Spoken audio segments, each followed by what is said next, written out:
Hey everyone, we have the breaking news that Puff Daddy's been indicted. I actually knew about this a while back, for better or worse. I tweeted about the impending indictment a few months ago.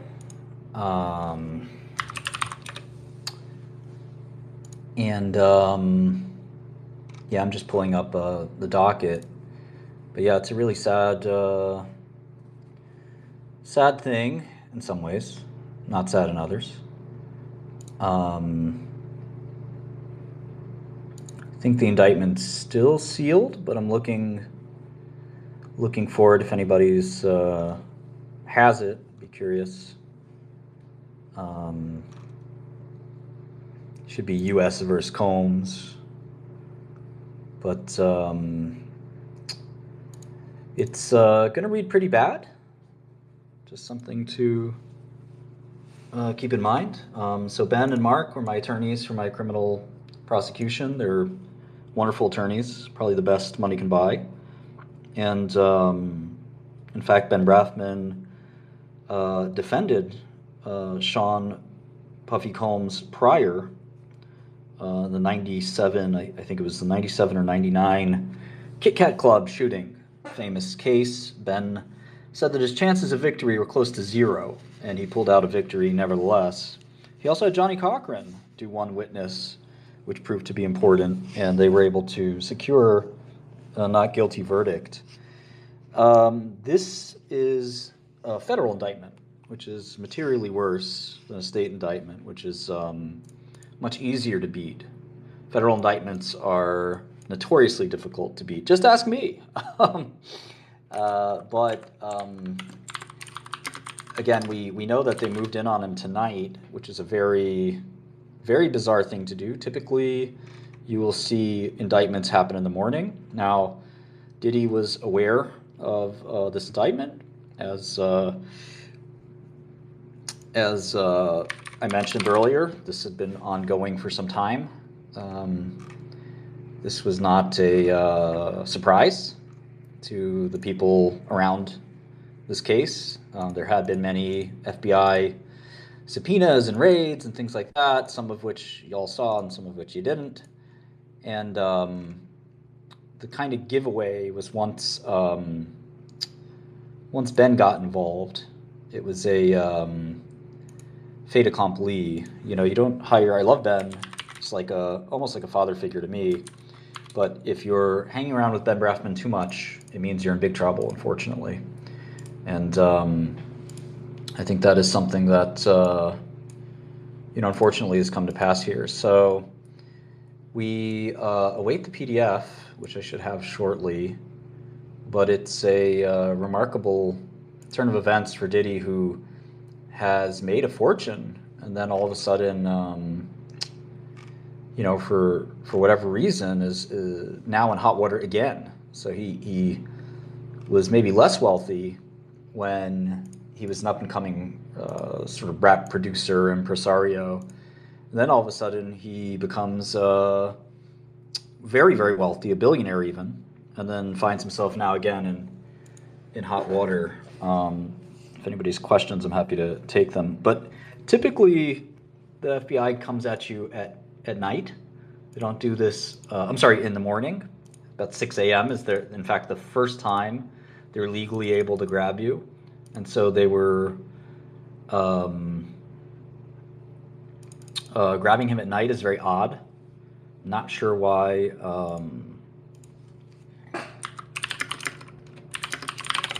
My friend who's a legal expert may join us.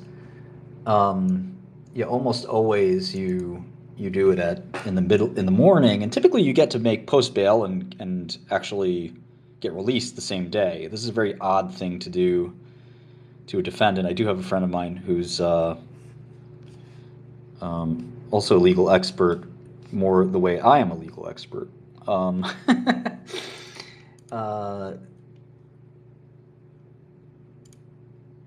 Yeah. The question is, does Mark have his own case now, or is Ben on the case? I do think they're both on the case, but I'm not 100% sure what's going to happen there. It certainly started when it was a combined firm. Whether Ben will enter an appearance or not, we don't know. I'll place a call into Mark and see. He's done some of the most high stakes defense work ever. It's been a question as to whether Ben has been retired for a long time now, and I think this case will probably tell us the answer.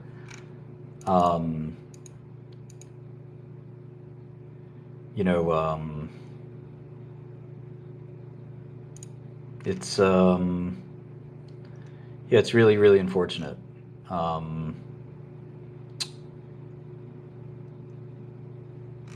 So, when you see the indictment, I think you're going to be, I don't know what to say. Again, I'd rather read from it than paraphrase what I know or don't know, because sometimes in a criminal investigation, what'll end up happening is there's a lot of stuff you can point to, and what makes it into the official indictment and what doesn't it's sort of important to keep those things a little bit clear, especially, I'm not a party in this case. I'm not representing anybody in this case. I have nothing to do with this case.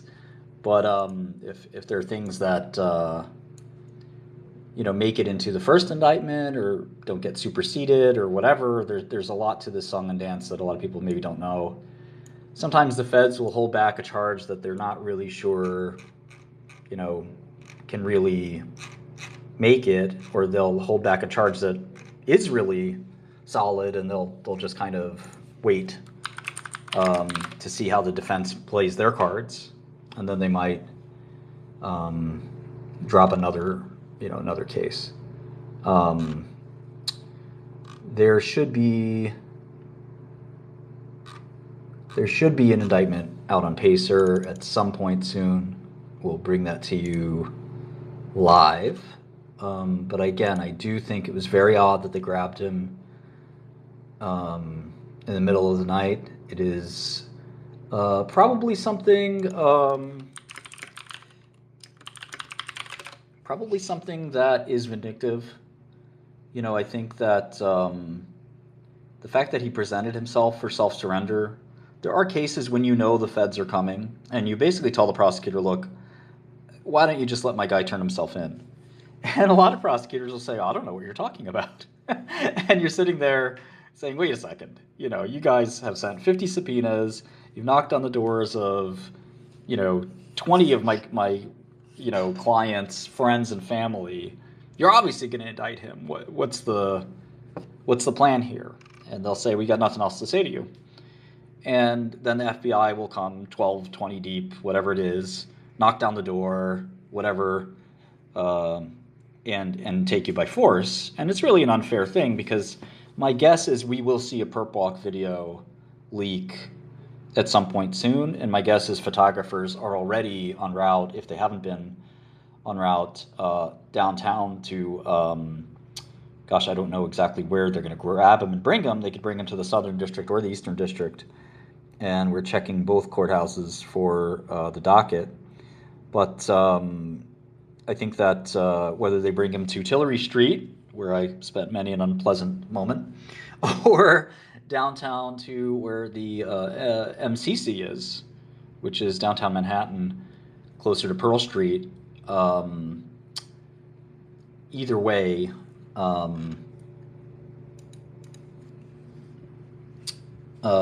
there should be a sealed complaint. I guess so. The question is, I'm chatting with a lawyer friend of mine. Is there a sealed document? Definitely. Is there a complaint? Definitely. Is it sealed? Probably. And when will it be unsealed? My guess is it could be tomorrow morning, so we may have to wait till then. And I do not want to gossip on any of that. The judge does have to sign an order to unseal it. I do think that I have seen a lot of these, but I think my friend here is right that it's typically a couple of hours after the arrest.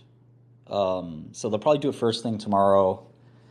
Uh, Prepare for something pretty bad, I would say. I think a lot of us have heard about Diddy, but this is, it's going to be in the context that you expect. I wouldn't be surprised if we hear things like Black Epstein or stuff like that. Mark has tried some really tough cases. He's come away victorious when almost nobody thought he would. Mark actually is, I think, and again, I have a bunch of lawyer friends listening. Happy to be stand corrected, but in the federal courtroom and criminal trial, Mark is maybe the only attorney that has a more than 50% acquittal rate, which is relative to like a 5% or less typical average. So Mark is a very special attorney, and he worked with Ben Brafman, who's one of the other attorneys who has a record similar to that. And again, the fact that it's even near there, I might be underestimating, but Mark even had a stretch where he won like 8 cases in a row or something. And I asked him if he made a deal with the devil or something, because you just can't win against the government. And I think the only case that interrupted Mark's streak was mine. He won the case before mine and the one after mine. We half won ours. But, this is... and I think Mark will stick with, or Sean Combs will stick with Mark throughout this. But one of the reasons you do hire defense attorneys while you're being investigated is to avoid indictment. And unfortunately, they weren't able to do that here. And I do know that this criminal kind of defense has been long in the making. These charges had been prepared for years. And for whatever reason, today was the day. It'll be another trial of the century, basically. I don't think Diddy's going to plead. I think he will fight. He fought before. He won. He's a defiant kind of guy. You don't just... I'll tell you this. If you've gone to criminal trial before and won, you will never plead guilty to anything. You will go again and fight kicking and screaming. And Diddy is the kind of personality that will point to somebody and say, make this go away. Now, unfortunately, the criminal justice system doesn't work that way, no matter how much money you have. But that is his persona and attitude, and I do think that was his persona and attitude the first time around. And I think he's going to do it again and try his hardest to fight. Now, basically, the government must have some witnesses ready and teed up. They don't do this kind of thing without basically having the whole case planned out already, including witness testimony. The general gist of it. They don't have the script ready yet that comes closer to trial. But my guess is they also may have more serious forensic evidence here. Not just he said, she said, but things like videotapes, things like audio tapes, and other types of physical evidence. So I think that the last time this happened to Diddy, it was also a 1 in a million that he beat it, and he beat it. There were 200 people that saw Puff Daddy shoot a gun at the Kit Kat nightclub, and he still was acquitted. Now, that was a state trial. Some of the lawyers listening to this call have beaten both federal and state trials, and I think they would tell you that it is almost impossible to beat a federal trial. And state's a bit of more of a, if luck is on your side and you get the right jurors, you might be able to do it, but it just doesn't happen on the feds. So if you're just tuning in, Diddy indicted, arrested, will be spending tonight in a cell, most likely. It is a little weird because they can bring him downtown to the FBI, which is typically what happens. The FBI grabs you, and they're going to sit him down and try to ask him questions. And if he's smart, he's going to say, I need Mark, where's Mark, etc. And they'll say something like, oh, Mark will be here in a minute, but anyway, why did you do this and that? And they actually videotape all of this, which is fairly funny, and they'll provide it to the defendant afterwards. I have mine somewhere. I should probably upload it to YouTube because it's a fairly funny interaction. Again, you don't want to be in that seat. we saw today that the FBI visited somebody who made an incredibly stupid comment about Kamala Harris. I think hopefully you know what I'm talking about, but it was a very, very borderline inciting violence and really, really bad judgment. But the person actually recorded the FBI coming to his house and asking him questions, which was really wild. And I think he handled the FBI part really well, but he obviously never should have, made the comment he made on Twitter. And the FBI rapidly showed up. But what's interesting is when they take you into custody, they are recording you. They don't tell you that they're recording you, which is interesting. And you'd think you'd have like a right to know that or something, right? But no. And that whole like anything you say can be held against you is pretty serious. That is true. And I, of course, can't help but yapping. So when it happened to me, I yapped a little bit, and my lawyer said I didn't say anything too stupid. So none of that was used against me. But Diddy is right now being asked basically by these FBI agents to implicate himself somehow. And it's a little like the movies, but not really. I mean, nobody's sitting across from him with a dim light saying, we know you did it. Just admit it now, et cetera, et cetera. That's maybe in a film. In the real world, it's much more like Diddy's processing a lot of shock right now, although he must have steeled himself for it somewhat over the last year or two, and especially over the last few months as they've made the determination to move forward with the case. So he must have steeled himself a bit for it, but there's nothing like being arrested, especially for a marquee case like this. Again, I would expect that they have him still at, 100 Pearl, I want to say, is where it happens. I've never been there myself, but I do think that's where the Southern District stuff happens. And he will be leaving 100 Pearl at some point tonight, is my guess. And there will be a camp out for, when the second that he comes out, there'll be a million cameras. There'll be a scrum, almost like a rugby match, trying to get the closest and best photo of Sean Combs exiting FBI holding downtown and making his way to the courthouse and holding facility. And my guess is that might happen tonight. I could also see it happening tomorrow. I don't know exactly how this works, and I'd ask my lawyer friends to chip in here, but FBI headquarters, I don't think they have a holding facility. They take you in, they process you, they'll take fingerprints, they'll take a passport, they'll ask you to surrender that if you have one. They'll do other things like that, they'll photograph you, and typically that's after you have exhausted your, I just want to talk to my lawyer, where's my lawyer? For the 15th time, they'll finally give up and sort of take you downtown and put you in a holding cell, and you're waiting arraignment. Arraignment is pretty straightforward, except for one thing. You do have to post bail. And I strongly suspect that Diddy will be able to post bail here. It is possible that they say that he's a flight risk, which they absolutely will say. It is unlikely the judge believes that. He is one of the world's biggest celebrities. It is very hard to miss Puff Daddy. There's nowhere for him to go. And the government has to argue that there's no set of circumstances possible that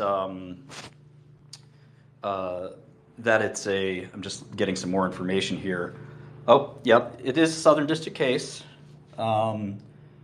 We will see the indictment earlier this morning. The motion is not out yet to unseal. So Southern District is 500 Pearl. I think that the FBI is 500 Pearl, and I think he has to go down the street, right, to 100 Pearl, or did they put him...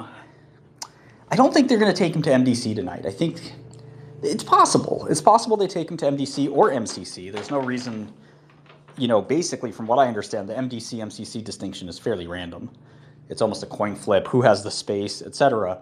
Most prisoners agree that MDC is the slightly better facility. Nevertheless, if you're in the Southern District, the MCC is closer, but it doesn't really matter that much. But my guess is he'll get MCC, which is Epstein's prison. Now, you know what people are going to say immediately, is that he is most likely to be deceased by the end of the year, but I don't believe that. I do think that Mr. Epstein killed himself. I don't think Mr. Combs will. We've seen a few other people in Mr. Combs' position. For example, R. Kelly went through almost exactly the same thing, and I think he got 25 years in prison and is probably not going to be released to the living world. Puffy, if I had to guess, barring the miracle acquittal from Mark, you can almost certainly say that he will be going to jail. The U.S. government has, especially in the Southern District, once you're indicted, you have around a high 90s, I'd say, chance of serving time. There's always a possibility you can get out. So 26 Federal Plaza, if you are near there, you might get a shot of Diddy. Very unlikely, because I'm sure ABC, NBC, and everyone else is standing outside there waiting to see Puff. Now, when they take you out, they really do perp walk you. They don't want to do this quietly. I'm sure the people that work there do, but the bosses will say, listen, you're going to grab the guy, you're going to bring him across, and you're going to put him in this car over here, and we're going to make sure that everyone in the world can see him in handcuffs, because that makes you look guilty. It's pretty embarrassing and painful for the person being arrested. That's going to be the photo that you're known by for many years to come. And it may be the last time anybody sees you in public outside of a courthouse. So pretty painful stuff if you're Sean Combs. But again, I just remind everyone that you are innocent until proven guilty. When you read these allegations tomorrow, I think your jaw will drop a bit, but try to maintain a little composure that regardless of the strength of the evidence, he has to have his day in court. And until then, I really think it's important to maintain this whole innocent until proven guilty, because we tend to be inured or just become very, used to this idea that, oh, a guy got arrested, he must be guilty. And it's not always true. Unfortunately, because of the extremely high conviction rate, it is we just reach that conclusion immediately. But there are cases that's not the case. And, they are rare, to be fair, but it does happen. And it's important to sort of keep that in mind as we navigate this very bizarre situation. It is really strange, I will say, for a wealthy person to get indicted, beat the case. In this case, his state case 30 years ago now almost, become a billionaire, and then get indicted again. And what's really bizarre about it, as many of you probably know, if you know even a little bit about the law, is that there's a statute of limitations. So let's say you're just a miscreant, a terrible person. It's 1997. You're just a thug raised in the streets of Brooklyn, and you're a troublemaker, and you get indicted, you beat the case, and then your business takes off and you become a billionaire, and you say, you know what, I'm going to keep it clean from here on out because I'm really rich. I don't have to take any risks with my life. I'm just going to coast because I came this close to spending a long time in jail, maybe even life in jail. And I'm just going to be super careful from now on because it's not worth it. That's the situation Sean Combs finds himself in. But now, 30 years later, even as a billionaire, he now finds himself almost certainly going to spend a significant amount of time in prison. One thing I can tell you is that it's a famous saying amongst both defense attorneys and the system participants in general that the federal government does not indict somebody and bring the whole weight of the U.S. government to bear on somebody for a less than a 10-year sentence. Now, they don't often get that. I got less than that, and many others have. Judges will often look at a case, sort of frown and say, is this really worth the indictment? The federal resources are limited, and federal prosecutor time is limited, so they have to sort of choose their cases carefully, and sometimes they don't choose them too carefully. Sometimes they'll choose, say, a Martin Shkreli or a Puff Daddy because, oh, that's a big name, and I'm going to do a big press conference tomorrow morning. The whole world is going to see my face, and after that I'm going to be a multi-millionaire lawyer like Mark Agnifilo. Unfortunately, most people don't have the talent Mark Agnifilo has, and I still to this day can't understand how he does it. But I'll tell you a quick story about Mark, and feel free to Google him. His last name is Agnifilo. Mark is a very mild-mannered guy and one of the nicest and friendliest people you'll ever meet. Mark once cross-examined one of my witnesses, and this is a fellow I worked with for years. maybe a shorter period of time than that. Regardless, he cross-examines him, and he starts asking him this line of questioning, which I found to be very bizarre. He basically insinuates that the witness who's testifying against me had been arrested before, and that that witness has reason to be, that the jury shouldn't trust the witness, that he's been arrested, and that he, did something terrible at some point in his career, in his life. And I'm looking across the courthouse. I have no idea what this guy's talking about. And, the witness is sitting there saying, I don't know, maybe, I'm not sure. And he kept asking him, what were you doing on the night of so forth and so forth, when you were arrested by so forth and so forth? And the guy goes, geez, I'm not sure. And then he looks really astonished. And Mark says, no further questions. And he comes back to the bench, and I said, Mark, what the fuck was that? What'd he do? And he goes, Martin, nothing. I made all that up. I'm just sitting here you're kidding me, right? And the guy is pouring sweat on the stand. He has no clue what's going on. He's just thinks that he did something. He's like, I guess I did. I'm not sure. And it's no, you would remember if you were arrested and you caused all this trouble. But the guy was just so unprepared for the line of questioning. He was, I think Mark just sensed how clammy he was.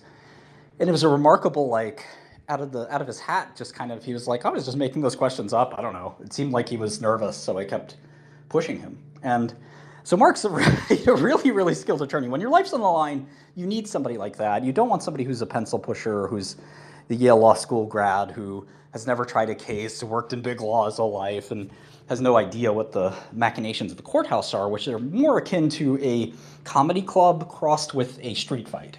And you have to charm the jury with jokes and keep them interested, and to have a hope of them thinking of you as a decent person. And then you also have to fight it with the prosecutors and make sure they don't, run roughshod. So it's going to be a hard case. Again, I would predict in the federal courthouse, Diddy's guilty, regardless of what the charges are, regardless of what the evidence is. The Southern District will grab a jury that's fairly diverse. I don't think you're going to see an all-white jury. Typically in these New York federal trials, you get a very multicultural jury. I do think you can sometimes even predict outcomes based on jury demographics. Mark is a very big believer in this, by the way. He cautioned me deeply to avoid an Asian jury. He believed that Asian jurors are very prone to convict. We had a final juror to decide my case, and we had to choose between an Asian juror, this very hipster male kind of Brooklynite, and I felt strongly that the Asian juror was superior. I still don't know if I was right or wrong, but that was sort of one of the toss-ups. It's a hard thing to go through a criminal trial. It's very, very emotionally painful.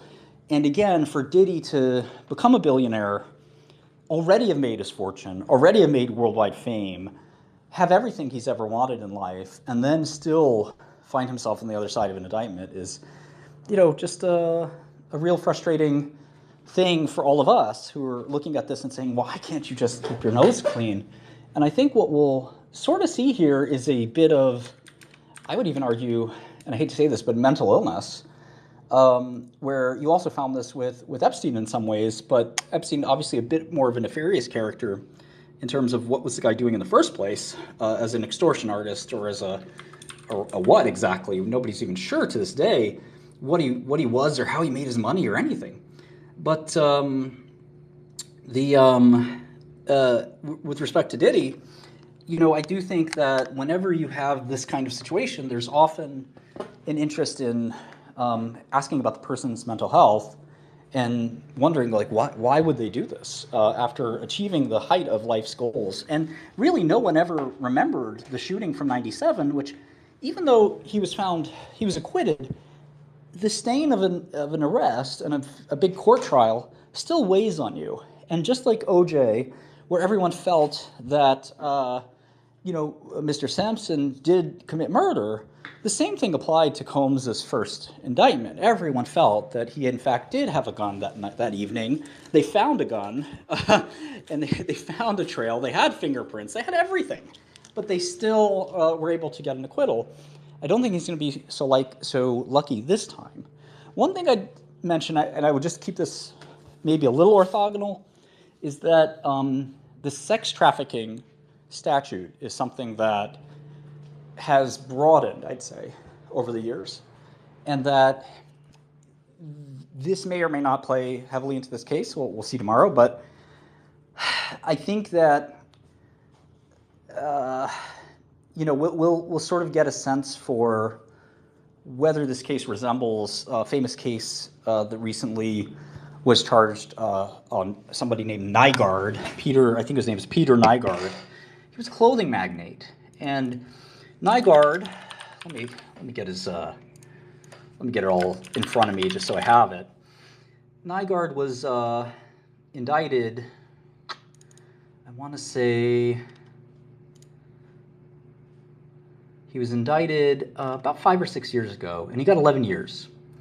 And he was an 83-year-old man, and I believe a billionaire, who was a next-door neighbor to a very powerful man in the hedge fund world.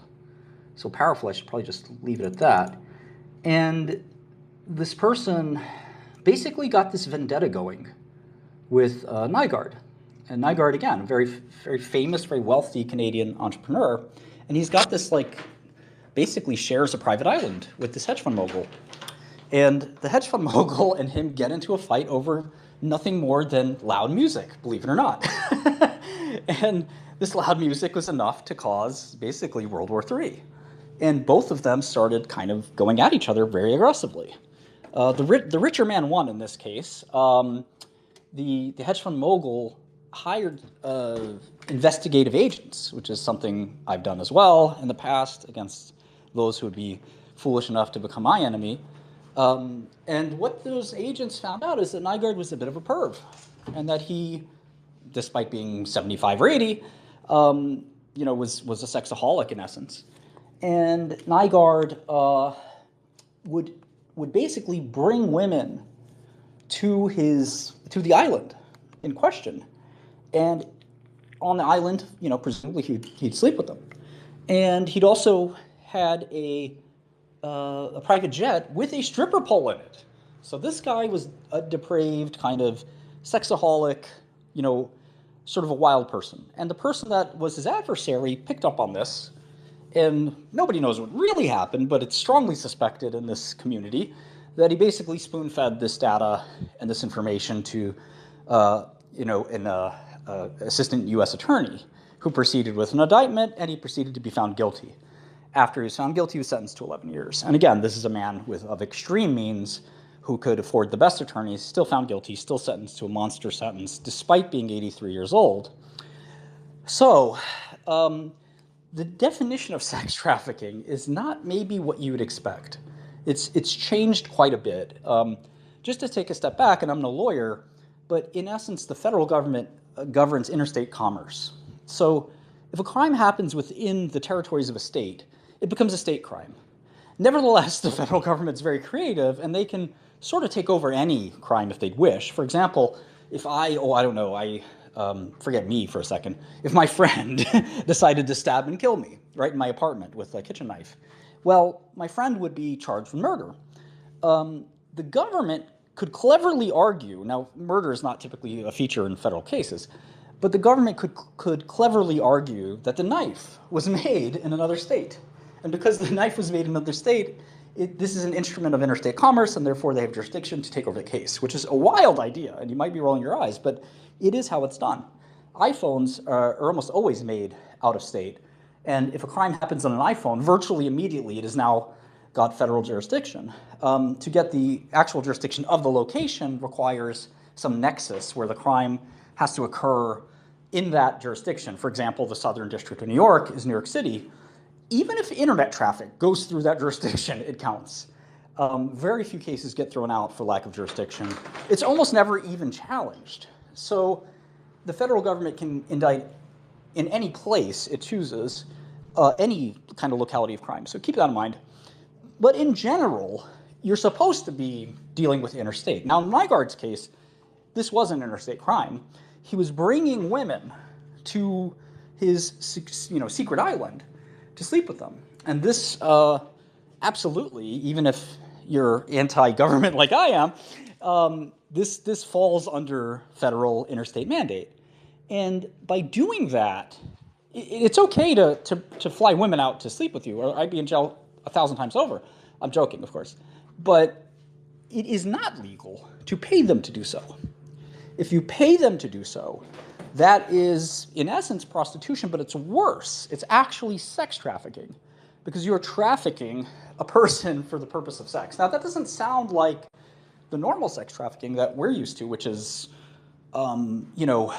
the heinous, extremely heinous, they're both heinous, but the extremely heinous crime of abducting a person and forcing them into sexual slavery and things like that. And those crimes tend to get life sentences, and they're extremely, you can't really think of a worse crime, in my opinion. This is not that. It's, depending on your opinion, anywhere from kind of aggravated prostitution to, if you're really serious about this, it's still sex trafficking. It depends on your perspective. I think you know mine. I think it is a crime. I think it's disgusting. I think this guy's a creep. But I'm not sure that's sex trafficking the way, at least, that I think of it. And in a lot of sex crimes, this has happened. For example, in the Harvey Weinstein case, there was an effort to recast rape as non-forcible physical sexual violence, but simply coercion. And this is made more and more efforts been made to recast rape as inclusive of just pressure includes rape. And again, say what you want about that, whether it's a good idea or a bad idea. That was an effort that was made in the Harvey Weinstein case. So what we'll see tomorrow, I don't know for sure, but I think we're going to maybe have some questions about what exactly constitutes sex trafficking, what exactly constitutes some of these other crimes of sexual violence. We do know Diddy's a violent person. We saw a video of him forcibly throwing a woman to the ground in a very violent and kind of disgusting way. He does seem to be a control freak. He does seem to be somebody that really wants to have his way very bad. I have a lot of personal anecdotes I shouldn't share, but from what I understand and know, this is not a person that takes kindly to the word no. This isn't a person that, even in the strangest of circumstances, the most difficult of circumstances, or whatever the case may be, he's sort of used to getting his way no matter what. And, it'll be interesting to see how that plays out from here on out. And I do think that's the kind of thing prosecutors don't like. In my own case, absolutely orthogonal kind of behavior in terms of the alleged conduct, but very similar behavior in personality. And it's something prosecutors hate. They hate this idea that there's somebody out there that says, oh, I don't care about you guys. You're nothing. You don't bother me. That is the kind of thing that's catnip for somebody who wants to just prove you wrong and say, no, we're going to show you that you should care about us. You should be afraid of us. And it is the kind of thing that we'll sort of get to see tomorrow. It's going to be a field day. I think this is bigger than Epstein in some ways. So we'll see if that's the case, or if we see people say, wait a second, I don't think that he's guilty. I think that, sex is complicated, and we'll see. Or we'll see that and say, this guy's a monster, and I can't believe how disgusting this person is, and so forth and so forth. And I think in a lot of ways, the reason that Epstein was interesting to everyone is that it held up a bit of a mirror for all of us to think about. We sort of looked at Epstein, why is this random guy so interesting to everyone? Everybody knows his name. Totally anonymous guy. I think part of it is, why would a rich person, where many of us struggle to become wealthy, some of us do, some of us never will, most of us, why would this person do all that? They must be really sick and depraved in the head. And then another set of questions come up like, well, what would you do if you could do anything and feel invincible? And I think that kind of plays into this as well with respect to both of those gentlemen, Diddy and Epstein, where they basically, I think, got bored of life and wanted that dopamine rush, pushing it and pushing it and pushing it and feeling invincible. And then the world kind of comes and gives them a slice of humble pie. So we'll see tomorrow what the mystery is all about. But I think it's going to be quite a day, to say the least. I think that's all I got. Without the indictment, I can't speak too much to fact or fiction, and I think it's important. I remember the government, when they were preparing my charges, we knew that they were interested in bringing a charge. Sorry, 1 second. A charge related to an acquisition I made of a company. The company was publicly traded, and I bought so much stock in the company that I became the majority owner. And of course, when I disclosed this, which I did completely legally, the stock price flew. It went up 30x. It was a wild day in the stock market. The government didn't like that. They didn't like how quickly I made this fortune, and they said, something must be wrong with this. And my lawyer said, look, Carl Icahn literally does this for a living. There's no crime in buying a stock and saying you buy a stock and the stock goes up because the market thinks you're a good investor or what have you. And they never brought the charge.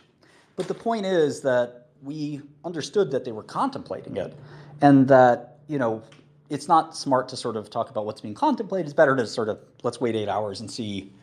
We'll probably get this first thing in the morning. What exactly are they saying Diddy did will be revealed just in about 8 hours, I'd say, maybe even less. Any questions? I'm not an expert in law, but I know a little bit, having sat in the same seat as him. Good evening, Martin. How are you tonight? I have some insight about how this might work. I'm pretty sure Mr. Combs, P. Diddy, he's actually a practitioner of some disgusting satanic magic. And what he's done in the past, according to several of his victims, is carry out those sort of things. So to me, this guy, he's a bad guy. But we'll find out more tomorrow, I suppose. Yeah, I think a lot of people feel that way. And, I can speak to a lot of people have experience with Combs in the business world, and most people don't have a lot of good things to say about him there. They sort of describe him the way most people describe Trump, as somebody who won't pay a bill, who will kind of negotiate with you even though you made an agreement, who will kind of sue you or tell you that you have to sue them to collect their money, that kind of stuff that you often hear about the Trump, or at least Trump Sr. maybe. And you hear that a lot about Diddy in the New York kind of scene. That's fairly typical. So I do think one of the interesting things here is you will often get, as I mentioned about Nygaard earlier, enemies are not great. Enemies can get you indicted. And that's one thing I learned. I think it's one thing Nygaard learned the really hard way. The guy who he got into a tiff with was just minding his business. And they got into this big fight. All that Nygaard had to do was apologize. Instead, he tripled down. And then all of a sudden, he found himself privately investigated. Then he found himself publicly investigated. Now he's sitting in jail for 11 years. So I had a somewhat similar situation where I fought with my board of directors. And what was a sort of boring, vanilla boardroom coup turned into a criminal indictment because I also would not give up. I fought them. I sued them. We exchanged a lot of negative words. And they saw fit that I should be indicted. I think that government can indict anyone. So sometimes you want to be very careful about who you make enemies with because you might find yourself in the receipt of an indictment. I don't know exactly if that's what happened with Diddy here. We do know we've seen a ton of civil litigation from and about or regarding Diddy as a recipient. A lot of them involve sexual allegations.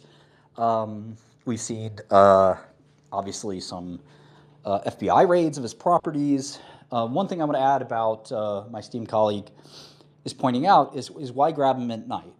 Now, I think tomorrow the government's going to press hard and say he bought a flight ticket or something like that, and therefore he's a flight risk, and he's got a private jet, and he was ready to leave. And I'm sure all that's true, but it doesn't mean he was ready to leave and never come back. It's very hard to evade the long arm of the law. Just ask Do Kwon or other kind of financial fugitives. It's not simple, and it's really hard when you're a celebrity like Puff Daddy. So why will they press for this? I think that they will, but I think Mark will prevail because he will say, we came into New York. Diddy doesn't live in New York anymore. We came to New York to self-surrender. You wouldn't let us self-surrender. Now you're telling me I'm a flight risk. Well, if I'm coming to New York to self-surrender, I'm obviously not a flight risk because I'm coming to court to clear my name. I'm sure they made many, many offers for proffers and other types of, arrangements such that they could prove their innocence. But at the end of the day, the indictment is here. Grabbing him at night, extremely weird. They could just sit in the hotel room and wait 6 hours, right? No need to, what's he going to do? Just get him at 6 a.m. Really not too hard. But grabbing him at night, very, very weird. Could be a sign that he tried to flee. That's usually what it means. It could also mean that, look, they have him, they're doing this thing, they have a press conference tomorrow morning. It could be as dull as that, where they want to have a press conference at this hour instead of that hour. And again, if you think justice is that petty, it is. If you don't think it's that petty, it really is. This is a major moment for government to stand up in front of a podium and say, we got the bad guy. And the main concern in the AUSA's mind, in the USA's mind, is not the victim here. And I'm sure there may be real victims here, and we have to be very respectful of them. But it's mostly that they get to be in front of a podium. It's mostly that their name is going to be in the New York Times every day for the next 6 months or next year and a half. It's that they get to show the world, I'm a wonderful lawyer, look at me. And that is the birth of potentially a star career for a prosecutor. We still know the name, Marcia Clark, from the O.J. Simpson trial. We still know the name, Judge Lance Ito, from the O.J. Simpson trial. So to have your name forever enshrined, look at Kamala Harris. Kamala Harris started as a prosecutor and ended up potentially the president of the United States. So this isn't small potatoes. This could start the future Attorney General of the United States, the future Attorney General of New York, the future potentially president of the United States. So tomorrow is going to be a big pomp and circumstance, both with a perp walk, presentation by the government. I'm sure Mark is going to have his words. I hope Ben Brafman's involved. Ben, of course, presided over the first acquittal of Puffy, and I know was representing Diddy as a criminal justice or criminal defense attorney over the last year and a half. So Mark, of course, with his own firm, maybe it's both of them doing it. I would not be surprised, and I hope it is the case. Ben has gotten older. He had an injury some years ago. Last I talked to him, he was sharp as a whistle, which sharp as a tack, which is the typical Ben. No matter how old he gets, I think he's still a tremendous defense attorney that would be very valuable. And there have been other defense attorneys like F. Lee Bailey and others who practiced until their 90s. So I do think Ben would be a very valuable addition to this, and I'd be shocked if he wasn't part of it. Nevertheless, it could just be Mark doing this. We'll see. But yeah, it's going to be a hell of a 24 hours, and this is bigger news than just about anything, I think, over the last year. I mean, if you're from New York especially, Puff was a central figure here. He did kind of leave here to go to LA, become more of a star in other ways. And he'd lived a quiet life over the last 10 or 20 years. Even though the rap, hip-hop music industry had taken off, it took off without Puff Daddy. He wasn't around Drake. He wasn't around Lil Wayne. He wasn't around all of the new artists that came up. He decided to kind of leave that business and be in the beverages business, which treated him far better, I think, than the hip-hop business, and ended up doing just fine without music, which is sort of comparatively a small and fickle industry. So Diddy still maintained a huge presence in the Hamptons and in the rest of the wealth scene. He had a bunch of different little ventures. I was pitched on a water venture he was doing about 10 years ago. He tried to find success in a lot of ways. I think it was his Ciroc vodka that finally made him some money.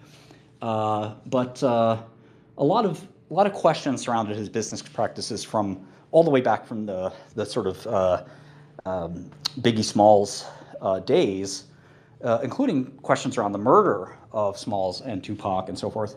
So really famous guy, has been less famous over the last decade or so, but makes it all the more puzzling as to why now and why this. And again, having seen a spate of sexual criminal acts from people like Harvey Weinstein, allegedly people like Bill Cosby, and allegedly others, and definitively others, it's still very bizarre to see this. And it's almost like there's a sexual depravity epidemic in America, and it's just a bizarre thing. And trying to understand the psyche of all of this will be fascinating. But again, still innocent until proven guilty, and we'll see what happens. Peter, you have a question? Yeah, how much credence do you lend to the theory of him being a Mossad agent or working directly with them and the intelligence agencies, basically picking up where Epstein left off and SDNY looking at this as a second bite at the apple, if you will, because Epstein is not in the United States, at least anymore. I don't know that he's dead, but I what do do you think think about that theory? I do think he's dead. I think there's a lot of misinformation around circumstances around his death. One of the key ones I'll tell you about that I firsthand knowledge of is the video camera disappearance. Ordinarily, I would side with the conspiracy theorists here and say, that sounds crazy. How has it happened that the video cameras are all off? Well, it turns out I was once placed in the special housing unit, which is a euphemism for the hole, or the shoe is it's just a euphemism for basically solitary confinement, and it's brutal. It's terrible. You don't want to be in solitary confinement. And I get into there, and there's cameras, and there's a camera right like staring right at my bed. And I'm sitting there like, this is strange. Like, it's kind of invasive. Like, do you really need this? And I asked the guard, you have to shout through the wall because you're in this, wall that's you're in this tiny room that's like bolted in with the door. And so I shout, like, is this camera really necessary? And he goes, Martin, those cameras haven't worked in 10 years. And I say, that makes sense. All they have to do is walk down the hall and check that if you're breathing or not. And they don't do a pretty thorough job of that, by the way. They just sort of look around and see, and then they go back to their post. And you'll hear them walk down the hall every 3 or 4 hours because you hear their foot stomping. But once you're in solitary, they just don't give a shit. You're just basically a chunk of meat sitting there. So I'm not surprised that they didn't find him. Having been in solitary 3 times, I could tell you that if one chose to take their own life, that they probably wouldn't be found until the next morning. So I'm not surprised about that. I'm also not surprised that he would choose to kill himself, because ultimately Epstein was looking at life in prison. You do get to be you do get your case dismissed if you die in custody. So you can then give your money to your family if you commit suicide. I know a financial guy who did this, and I suspect that was one of the reasons that he did it, was he was able to transmit his wealth to his family, because if you die in custody, your case is dismissed. The state has no case against a dead person, so it must be dismissed. So there are a lot of reasons he may have very well wanted to do that. I also think that it's just very unlikely that any sinister or foul play could have taken place outside of that. He didn't seem like a guy that was going to defend himself. There was too much evidence against him. It would have been an open and shut case. It just would have embarrassed him further. I'm sure the inmates weren't big fans of his. This whole thing would have just been miserable. This was a guy who had an amazing delusional sense of self. He had monogrammed slippers and bathrobes with his JEP or whatever his name was. And this is a guy who lived the high life, couldn't stand the idea of not having at least 3 massages a day. So this is a guy that was really out there. So for him to jump into solitary confinement at MCC and say, you know what, I'm going to call it quits. I'm like a million years old and it's over. That's not surprising. Now, Diddy, being a Mossad agent, I believe Jeffrey might have been, and I did think that was ridiculous at some point. Now I'm, almost convinced. So could Diddy be a Mossad agent? I would ordinarily say absolutely no way in hell. Nevertheless, to play devil's advocate, this is a guy who's constantly around wealth. He's constantly around the most famous people in the world. Martin, I just wanted to say trafficking networks exist at every level of just about every society. So it'd be strange to assign it just to Israel's Mossad. I thought I just had to clear that up. Fair enough. We just know that Epstein seemed to have that link with either them or the CIA. So independent of, it was very strange how Epstein operated, right? The amount of money he made is very incongruent. Martin, what do you think about Lex Wessner? Have you ever heard the accounts of him saying that he had an event on a mountain which basically changed his life, and then he was followed by a mirror image of himself known as Debayuk? I don't know about Lex. Leon Black here in New York was also seemingly a victim. He gave over $150 million to Epstein at some point. I always found that to be very strange. Wexner he gave him his penthouse too. He gave him the biggest penthouse. No, Leon received over. I or think townhouse. I'm sorry, townhouse. Black was very well known in the New York circles to be a womanizer, a guy who was always after the next woman. The guy, again, not too different from the other two, but an order of magnitude or even 2 orders of magnitude more successful, creating the Apollo Group from the ashes of Drexel Burnham, the Michael Milken Bank that fell apart in the 80s. Leon became one of the most successful people on the planet, and he had to resign as CEO of Apollo because of the Epstein allegations. I am very familiar with the wealth scene in New York, and I will tell you that it is very rare to get $1 from somebody for free. These people, including myself, are extremely kind of financially tight. They are not thrilled at giving people money for nothing, especially other businessmen. Charity is one thing, but you just don't give somebody. I remember begging one investor for a $100,000 investment, a guy who is wealthy beyond most of our dreams. And it was like pulling teeth. And he complained about it when I gave him back $800,000. It was like, I don't know what I did to this guy other than 8x his money, but he was still mad at me. And it's some of these people are really stern, and you just don't end up with townhouses and hundreds of millions of dollars for fun. And but most people don't want to be extorted either. So Epstein somehow is like the best that ever did it. He found a way to get the money from these people and blackmail them, but also not to fight with them.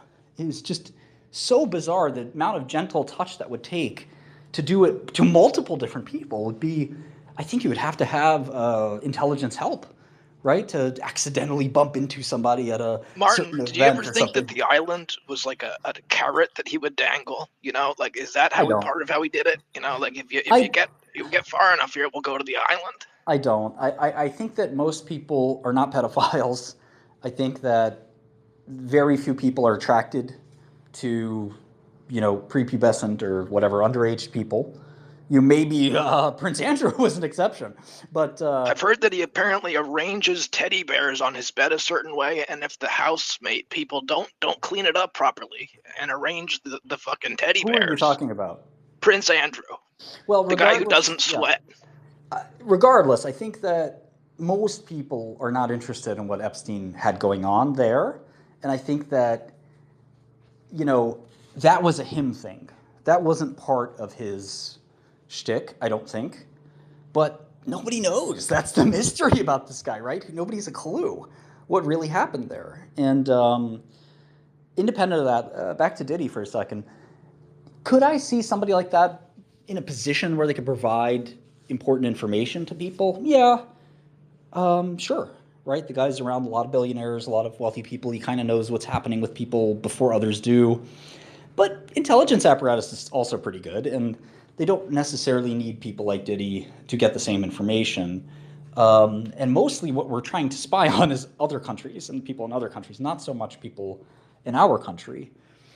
So I think this is probably more just run-of-the-mill. I don't think we have to make everything a conspiracy theory. Epstein is a fascinating case. I think that you're right that this is an extension of the continuous prosecution of sex crimes especially by the well-known.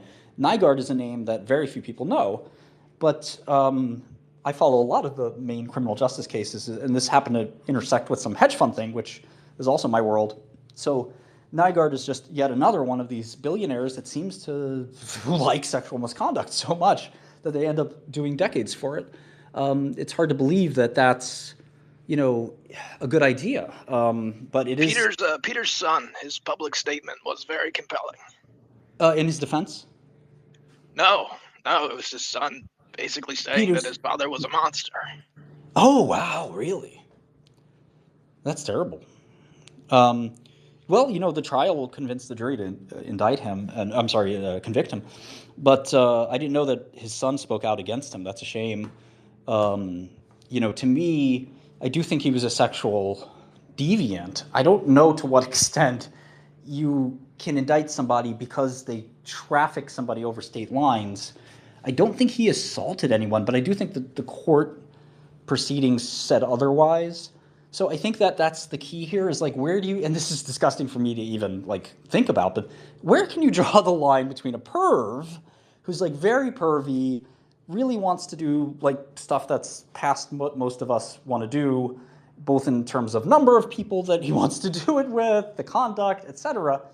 And how do you draw the line between that, which is seemingly just icky and not really technically maybe illegal, but really not something that most of us would think of as, oh, lock this guy away. Just more like, ew, stay away from me. I don't want to be around you. You're a freak. You're a weirdo. Well, you're Martin, bad. There are predators. Sexual predators are. They're not like the rest of regular people. Well, let's try to make this distinction though, because we all understand that on the very right end that rape is this unacceptable, horrific thing, and that's very easy to prosecute. On the left side, does a man hiring a prostitute constitute a indictable crime? Probably not, is what most people would say, especially if both parties are consenting and this isn't sexual predation quite yet. Where does the line cross? At what point does somebody's proclivity for, look at Robert Kraft, very famous, extremely wealthy owner of the Patriots, caught in a basically a massage parlor, and finds himself recorded and arrested over what seems to be, for some people, not me, but for some people, something that they do, and they do normally and regularly. And there are many attitudes about, should a consenting person, and I think even in some parts of this country, it is legal to hire sexual services.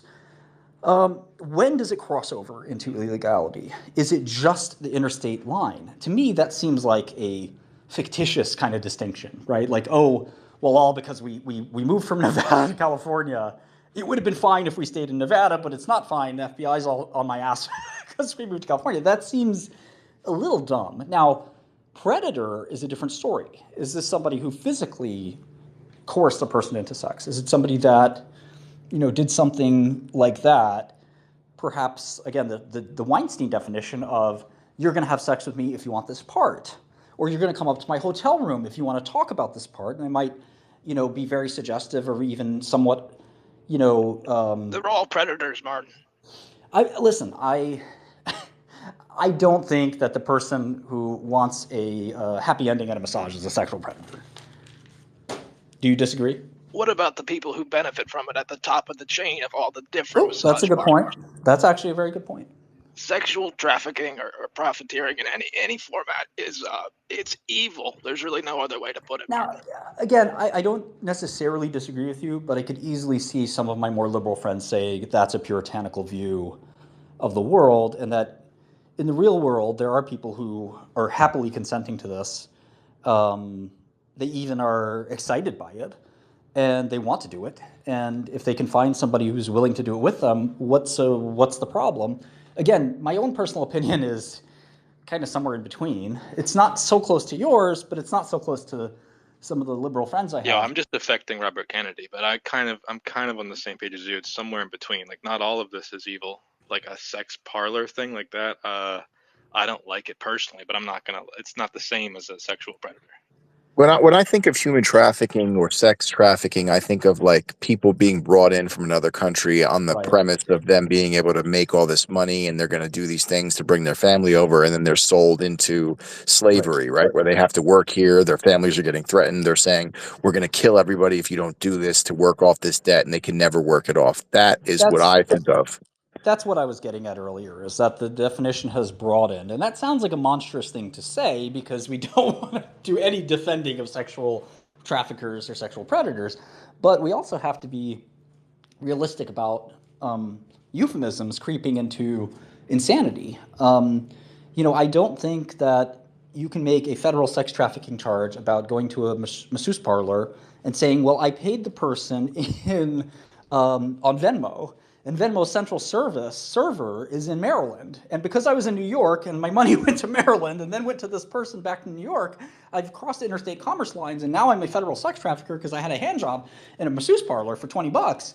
I really don't think that's the best use of federal sex crimes. Now, again, I'm proud to say I personally have never done something like that. But at the same time, is Robert Kraft at 75, is that really the same thing as to what was just described, which is, people being put in a U-Haul and trafficked over Tijuana, Mexico, and forced into sexual slavery, those are two very different things. I think anybody would Martin, agree I with that. think that's why we're seeing all these landmark cases. There's sort of a changing of the guard happening between sort of the older, higher level intelligence, maybe even players, and some new factions potentially taking over.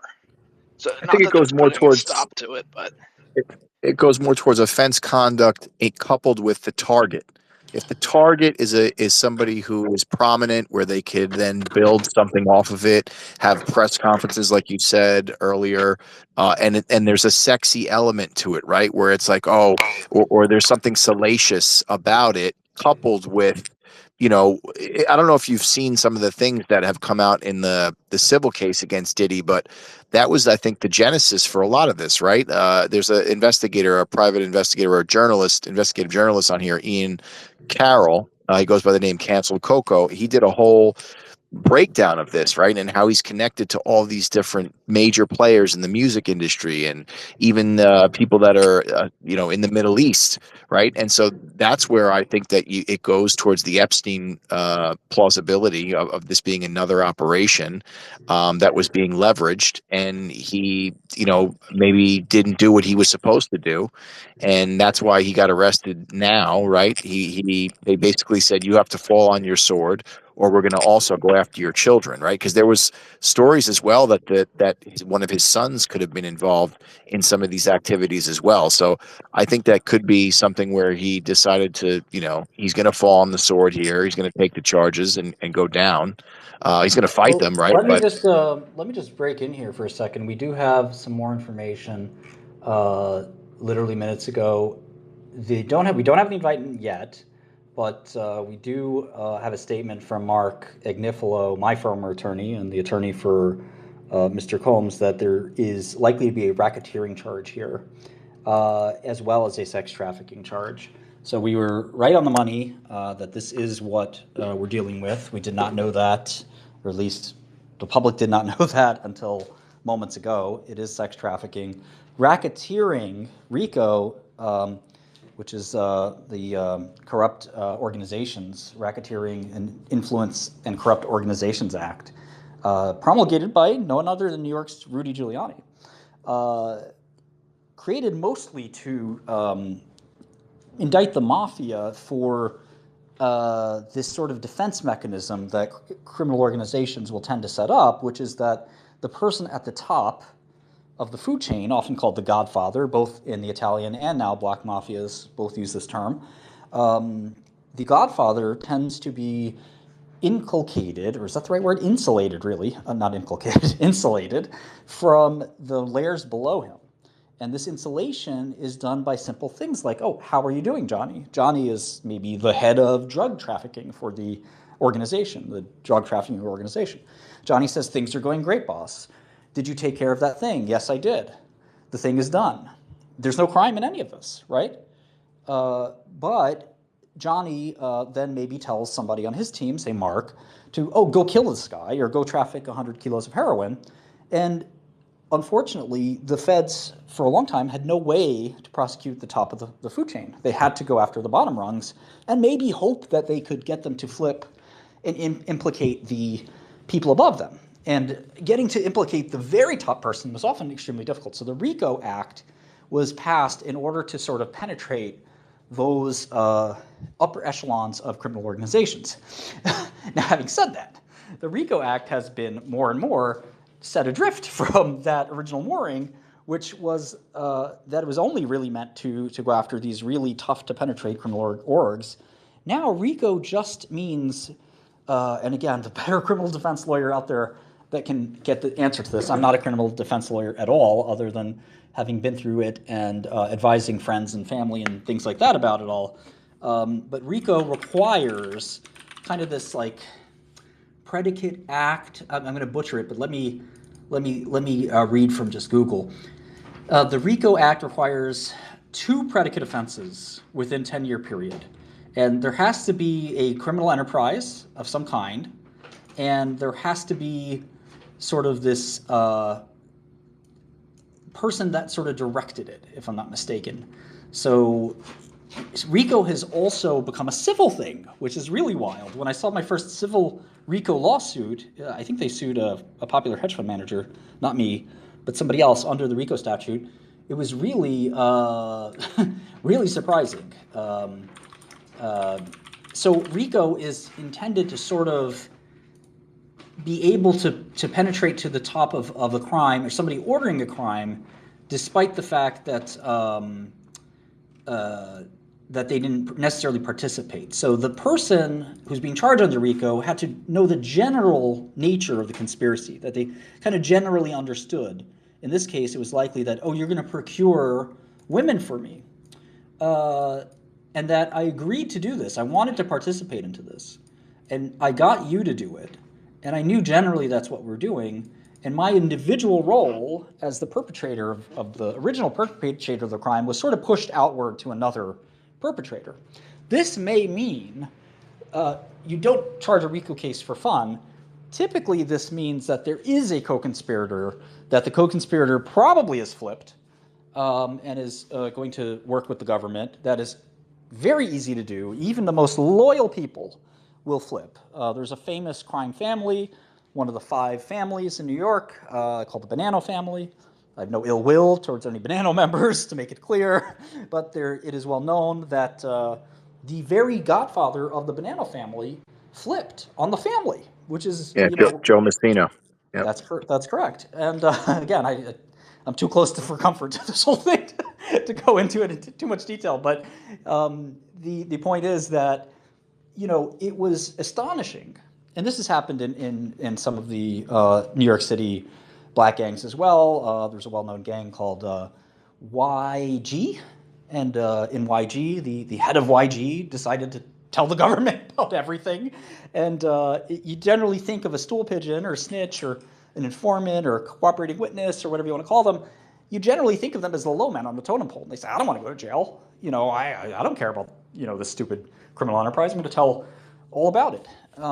But it turns out that even at the top of the venerated, to some people, and hated to many others, the venerated 5 families, you can still flip the very top person. So there really is nobody that is beyond turning into a witness. And RICO requires that, because the whole idea of RICO is that I'm going to tell you, hey, Peter, this is the guy in the chat with us, I really like beautiful women. Is there any way you can find me a steady supply of beautiful women to bring to me every day? And you can pay the money, and I'm going to say that I never told you to do this, so you're just going to do it, and you got to go meet the women, you got to go do the payments, you got to do all of that stuff. But I'm just going to do the sex part, and that's your job. And that, in essence, is a RICO sex trafficking case. I am not doing the exact crime, but I'm sort of ordering you to do it. I'm complicit in it. I'm aware of the general scheme. I don't know exactly how you're going to get the money. I don't know exactly how you're going to get the girls. I don't know what you're going to do, but I'm a part of it. I know you're generally going to do it. And basically, we're doing this crime together, which is generally just called a conspiracy. But in the RICO, you have this element of you generally knew what was going on, even if you didn't know the specifics, even though you weren't there, even if you didn't plan it. You can be part of a conspiracy in RICO. So RICO, I think almost always, and I know there's RICO lawyers who have actually beaten RICO cases listening right now, I think it almost always requires more than one person. You can indict a single person on RICO, I think, but in general, your average RICO indictment is like 20, 30, 40 people. Now, that's not going to be the case here, but I wouldn't be surprised if there were a few more co-defendants. I also wouldn't be surprised if some people cut immunity deals to testify in exchange for non-prosecution, the so-called non-pros, if you're in the industry this much that you're dealing with them every day. But a non-prosecution agreement is something that could have been offered to one of Diddy's co-workers who was in charge of doing this. And if I'm the FBI, which I would never ever be, but if the prosecutor of the FBI, you can imagine what they were doing, they would go to this person and say, listen, you have 2 choices. You can be the hero of this story and admit that this is what you did, that you brought these women to meet with Diddy, and I hope we don't find out tomorrow that one of them was underage. That would be really, really terrible news. for everyone involved. And you're going to go do this, and right. So I would say you can be the good guy, admit you did all of this. You won't do a day in jail, and you'll bring to the end, a terrible thing that's happened. Now, if a person was really guilty of doing that, it's sometimes even rare that they'll give them a non-prosecution agreement. They'll just give them a cooperation 5K1 type agreement where they'll simply say, look, we're going to try to go easy on you. The most we'll charge you with, for example, is conspiracy to, I don't know, you find a charge. Sometimes it's even, if you're in a really good, powerful position, sometimes your lawyer says, I'm going to pick the charge. And it's going to have a 5-year statutory mandatory maximum of 5 years. So my client, in the worst case, can't get charged with more than 5, which, if you're in a federal courtroom, that's not so bad. You get sentenced to 5, maybe you do 3.5, you'll be home lickety-split. Can't say the same for the other guy who could get 20, 30, 40, 50 years. Mark Ignifilo, one of the L's he did take in the criminal courtroom was a fellow by the name of Keith Raniere. Many of you may know about Mr. Raniere. He was the head of a sex cult called Invixum or Nixium. He had the Bronfman heiress giving him hundreds of millions of dollars. He slept with 2 actresses from the television show called Smallville. I happened to run into Mr. Raniere. He's about 5'3", an ugly as sin, but somehow was able to get thousands, apparently, of women interested in his behavioral modification kind of speech. He was kind of one of these I don't know if you remember Tom Cruise's role in Magnolia. He was one of these motivational speakers. But if you really wanted the motivation, you paid extra, and apparently you branded yourself and became a sex cult member of his. I'm sure you all remember the case. Mark lost this case, and at the time, I actually thought Raniere had a chance at innocence. One, because there was no woman who would turn against him. They all said, I love him.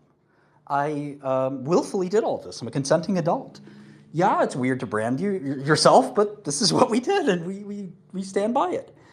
It all took a downhill slide when they superseded the indictment with the addition of a victim who was underaged.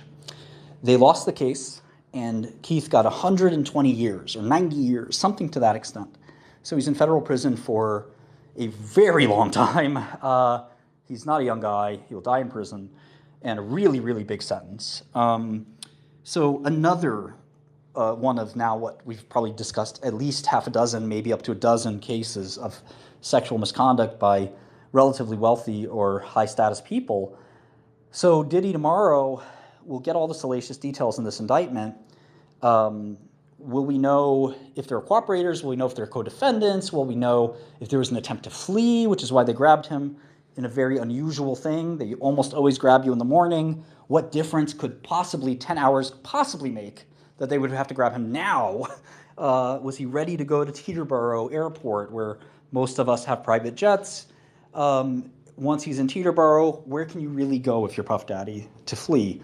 Almost no place on the planet Earth could accommodate you. Maybe Russia is the only place. Even the UAE, thought to be a safe haven, the UAE will absolutely turn you back to the US. Can you go into hiding? Almost certainly not.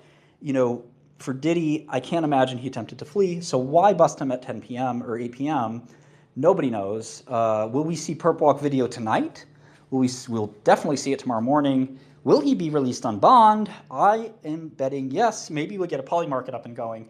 That would be interesting as to whether he'll be set free on bond and or how much money will be involved should he be set free on bond. Will it be a $100 million bond, which I believe is the record in the Southern District of New York previously set by hedge fund manager Raj Rajaratnam? Could it be a $250 million bond? I believe actually Sam Bankman-Fried broke that record of Raj Rajaratnam, but Sam 250, right? I think. Yeah, but he didn't put up any money. So it was one of these fake, basically a recognizance bond. And everyone said, where did he get the 250? Where did he get the 250? It must have been from the Illuminati ready to bail him out. Or he's got more money than we thought. And it turns out after all of it happened that it turns out he didn't have any money and he didn't have to put up any money. And the 250 was basically just for show. The government never took possession of $250 million. That is a bond. When I posted $5 million, I posted 5 million in cash. I actually posted like 60 million in cash, but that's another story. The idea that you know, Diddy, who seems to be very liquid and very wealthy, they usually pick a bond number that's just enough to dissuade you from fleeing, but not so much that you can't make it. So if you're worth, I don't know, if you have liquid $200 million, they might ask you for a bond of 100. You also need money to defend yourself. So you could argue that, oh, I should only have to put up 50 or 5 or whatever. I don't think he was trying to flee. He's very famous. He did try to self-surrender. My odds that he gets bail are like 99%. I heard that they were supposed to pick him up tomorrow morning and something happened tonight. That's the idea, right? Is that the indictment was scheduled for tomorrow. Mm-hmm. And he might have made a move to get a private jet. That's very, you know, very Diddy. I also heard they couldn't find him in the hotel. Not surprised. It's not always easy, right? I mean, if the guy's at the spa or he's, you know, whatever, you know, they might have to wait for him. And typically, by the way, one thing I'll say is that when you're a day or two from being indicted, they stay on you.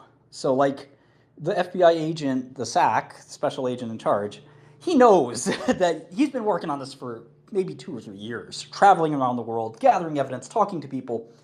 And this is finally going to happen. He's going to finally put the cuffs on you. And they're looking forward to it, those crazy sons of bitches. They're waiting. This is their time. So they watch their, I guess, criminal or the person they're about to indict.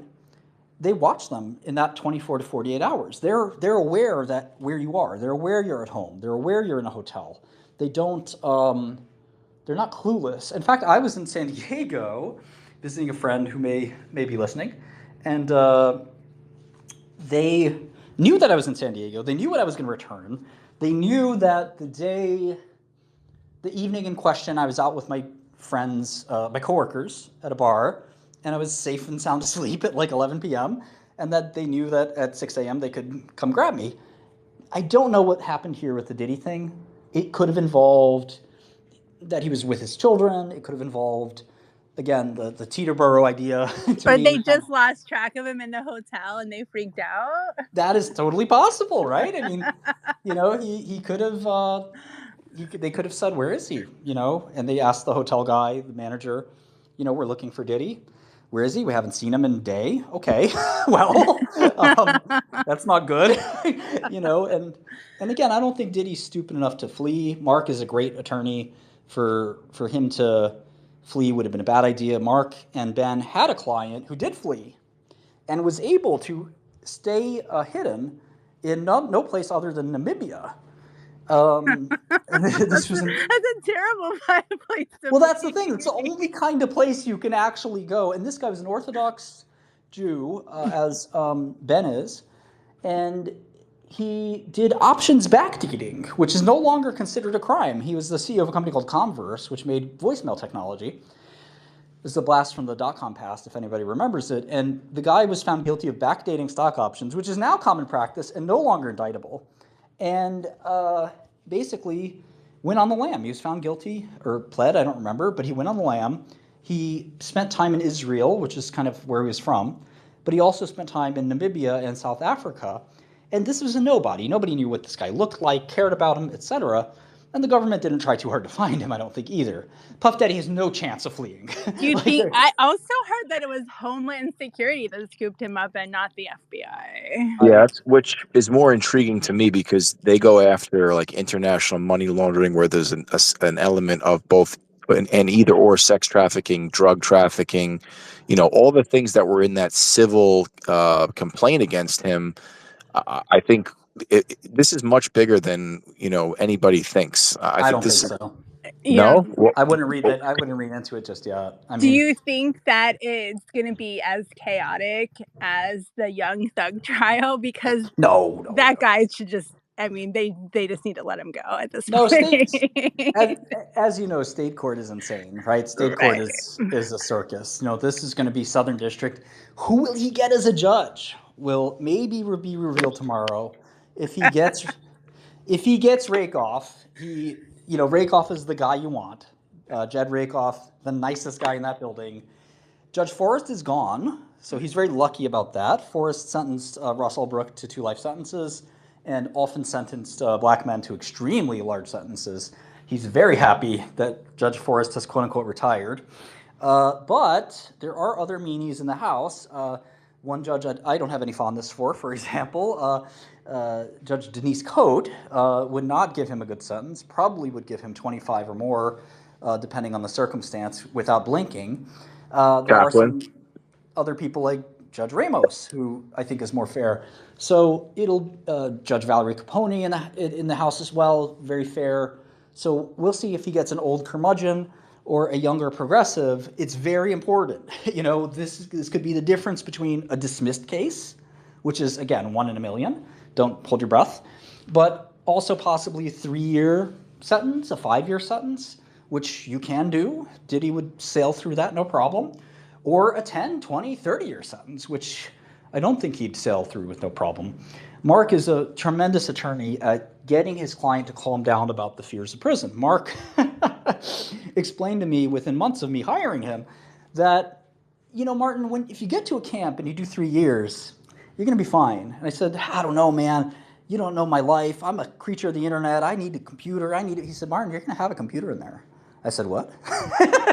And everything turned a little bit sunnier for me. I said, what do you mean I'm going to have a computer in there? He goes, Martin, let's talk about it when it happens, but I think we can get you a computer in there. And I said, okay, that's different.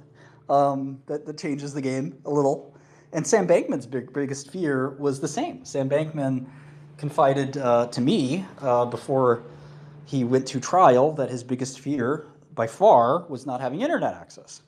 And I gave him the good news and the bad news. The bad news is it's not legal to have internet access in jail. The good news is it's possible. So Diddy, I don't think, has that kind of life where I updated my GitHub from prison. I don't think that's the kind of thing Diddy cares for. I think jail is not going to be fun for him no matter what it looks like. But Mark is the kind of lawyer who can turn a 15 to a 5, and he can turn a guilty into a not guilty. It all depends on what happens from here, how strong this evidence is. One of the most important things is the destruction of the witness. If this is just a case about this person who he assaulted this one time, I'm pulling her name up, I don't want to get it wrong. And of course, by the way, egregious conduct, and he apologized for it, and this is a Miss Ventura, Cassandra Ventura, a former girlfriend.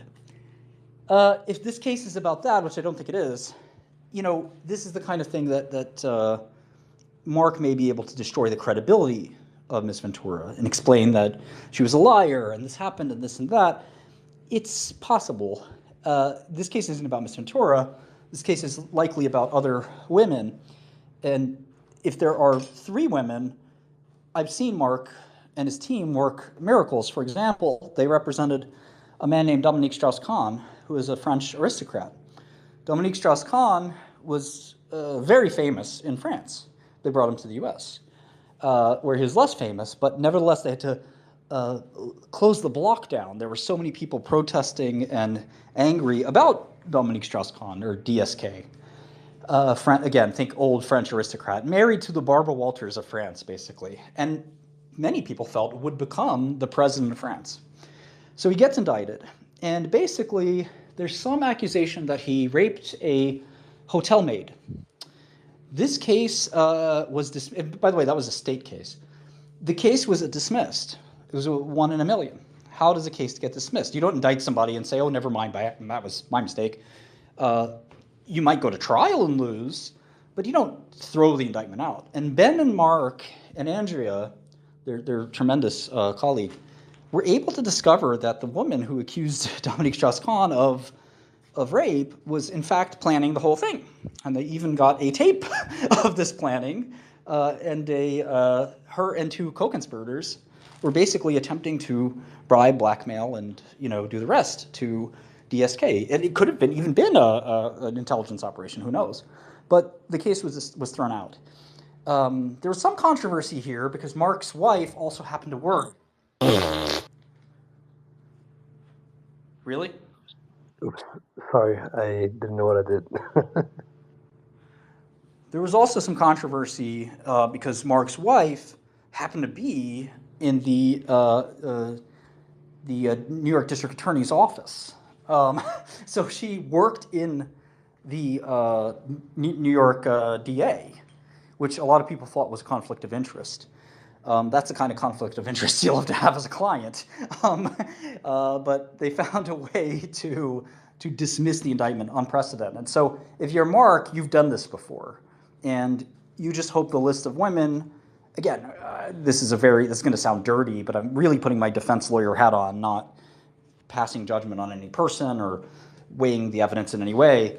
But it's your job to be the most, zealous zealous advocate for your client.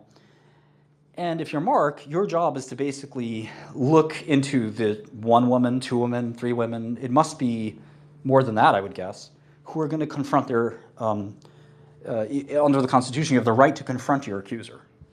And the confrontation clause of the Constitution allows you to say, I'm going to see you in court. I want to look you in the eyes and you tell me that what I did wrong. And those women almost assuredly do not want to do that. It is a painful, sexual assault is one of the worst things that could happen to a woman, and going into a courtroom and saying this person did this, extremely painful and difficult to do.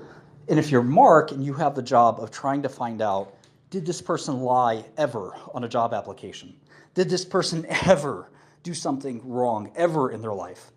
And can I bring that into this case and show, oh, Sheila, didn't you say that you graduated from this place? Yes, I did. And did you actually graduate from this place? No, I did not. And so you lied. Yes, that's correct. And so are you lying as well about my client? No, I'm not. How can I tell? How can I trust you? Why should we trust you? Is usually the answer. Especially if you're a very skilled defense attorney, this is all you need to make Swiss cheese out of the argument. And in closing statement, you say something like, well, you heard from Miss Johnson. Miss Johnson is willing to lie about something as trivial as what college she went to. Why should we believe her now? You know my client. He's a billionaire. Why does he need to do this? He doesn't. He has women throwing themselves at him at all times. Miss Johnson's clearly looking for a payday. She's clearly looking to make this up, embarrass my client, and you should all dismiss this. That might work. It might not. It depends on how many women say the same thing. It depends on lots of things. One of the things this guy does not have going for him is the video of him assaulting his ex-girlfriend. That is a virtual conviction immediately if the jury sees it. Juries are people. They're humans like you and me. They're not lawyers. If they see this video, which I couldn't watch because it's just so bad, I saw a still from it and I shuddered. But the idea is that this guy grabs her by the hair, throws her down, picks her up. I mean, he's brutalizing this woman. The second you see that as a juror, you say, oh no, this guy did it. There's no fucking way this guy didn't do it. Can they get that out of the case? They will try like hell to keep that through motion in limine, I think it's called, to exclude that evidence. It's not relevant to this trial. How could it be? And the government's going to say, well, the guy physically assaulting somebody is relevant because we're charging him with sexual misconduct. So if he's willing to beat up this poor girl, sure, maybe he's also willing to rape somebody or something like that. So I think they're going to be able to bring that into the case. And after that, they're not going to look at this guy and think he's a leader in the black community, that he's a philanthropist, that he's a family man. This will not be easy for Mark. In his statement to the press, Mark said that Diddy's a family man, that he uplifts the black community. It's going to be hard a defense attorney's job is never easy. Almost always their client's guilty. Almost always, they have a big uphill battle. But again, Ben and not Mark at the time, but Ben at the time was able to acquit Diddy on the gun charge, largely by eviscerating the credibility of every witness. And as I mentioned in my anecdote earlier, Mark was able to confuse my very senior co-founder as to whether or not he was even arrested at any given time just by confusing him with an accusatory tone. The guy broke down on the stand and didn't even know whether he was arrested or not, and I think he just made up a place. He said, were you not arrested in Syracuse on March 17th in 1998, and the guy's like, I don't know. It's like, of course you know. You were either arrested there or you weren't. I mean, who would remember? Who would forget something like that? And the guy was just so perplexed by it all that he just was like, looked guilty and looked, horrifically stupid, and everyone discounted, was like, I could see the jury kind of smirking and laughing, like, who is this clown? And the prosecution wasn't very happy. And as I mentioned earlier, Mark just kind of saw the opening and went for it and just kind of said it all. And this guy was just a witness in your case? He wasn't like waiting for a 5K No, letter? just Like a he witness. was just a witness? Wow, and he flustered him like that? Like that's wild. Mark is very good. So Mark was the head of the Newark, New Jersey gang squad, which that was his one stay as a prosecutor, which I can vibe with. Oh, so he was out of Essex County. He was an Essex County attorney or prosecutor? Yep, he was a DA. And Okay. Newark, New Jersey is not a fun place. And all of the gangbangers left New York because it's gotten so gentrified. There's no hood in New York anymore. So they're all in Jersey and Camden and, places like that, Patterson. And Patterson, yep. And so Mark, you go into Mark's office, and there is a New York Rangers jersey hanging up on the wall. You ask Mark, what's that? He says, this is a jersey given to me by the I forget what set it was, but it was the MOB or whatever it is, set of the Bloods in what is it, Newark, New Jersey. Newark, yeah, money over bitches. My Yep. MOB, money over bitches, the illustrious Bloods subset. And I said, why in the world would they give you a jersey? And I look at the jersey, and it says Mark, and the number is 50 on the jersey. and it's an all true story. And I forgot what it said. It was like Mark something, OG Mark, or I forgot what it was. And he said, Martin, I helped those guys kind of understand that, while we are the bad guys, or we're the good guys, they're the bad guys, and vice versa, depending on your perspective, that I didn't care so much about their drug dealing. What I cared about is when they started to have violence and that innocent people got caught up.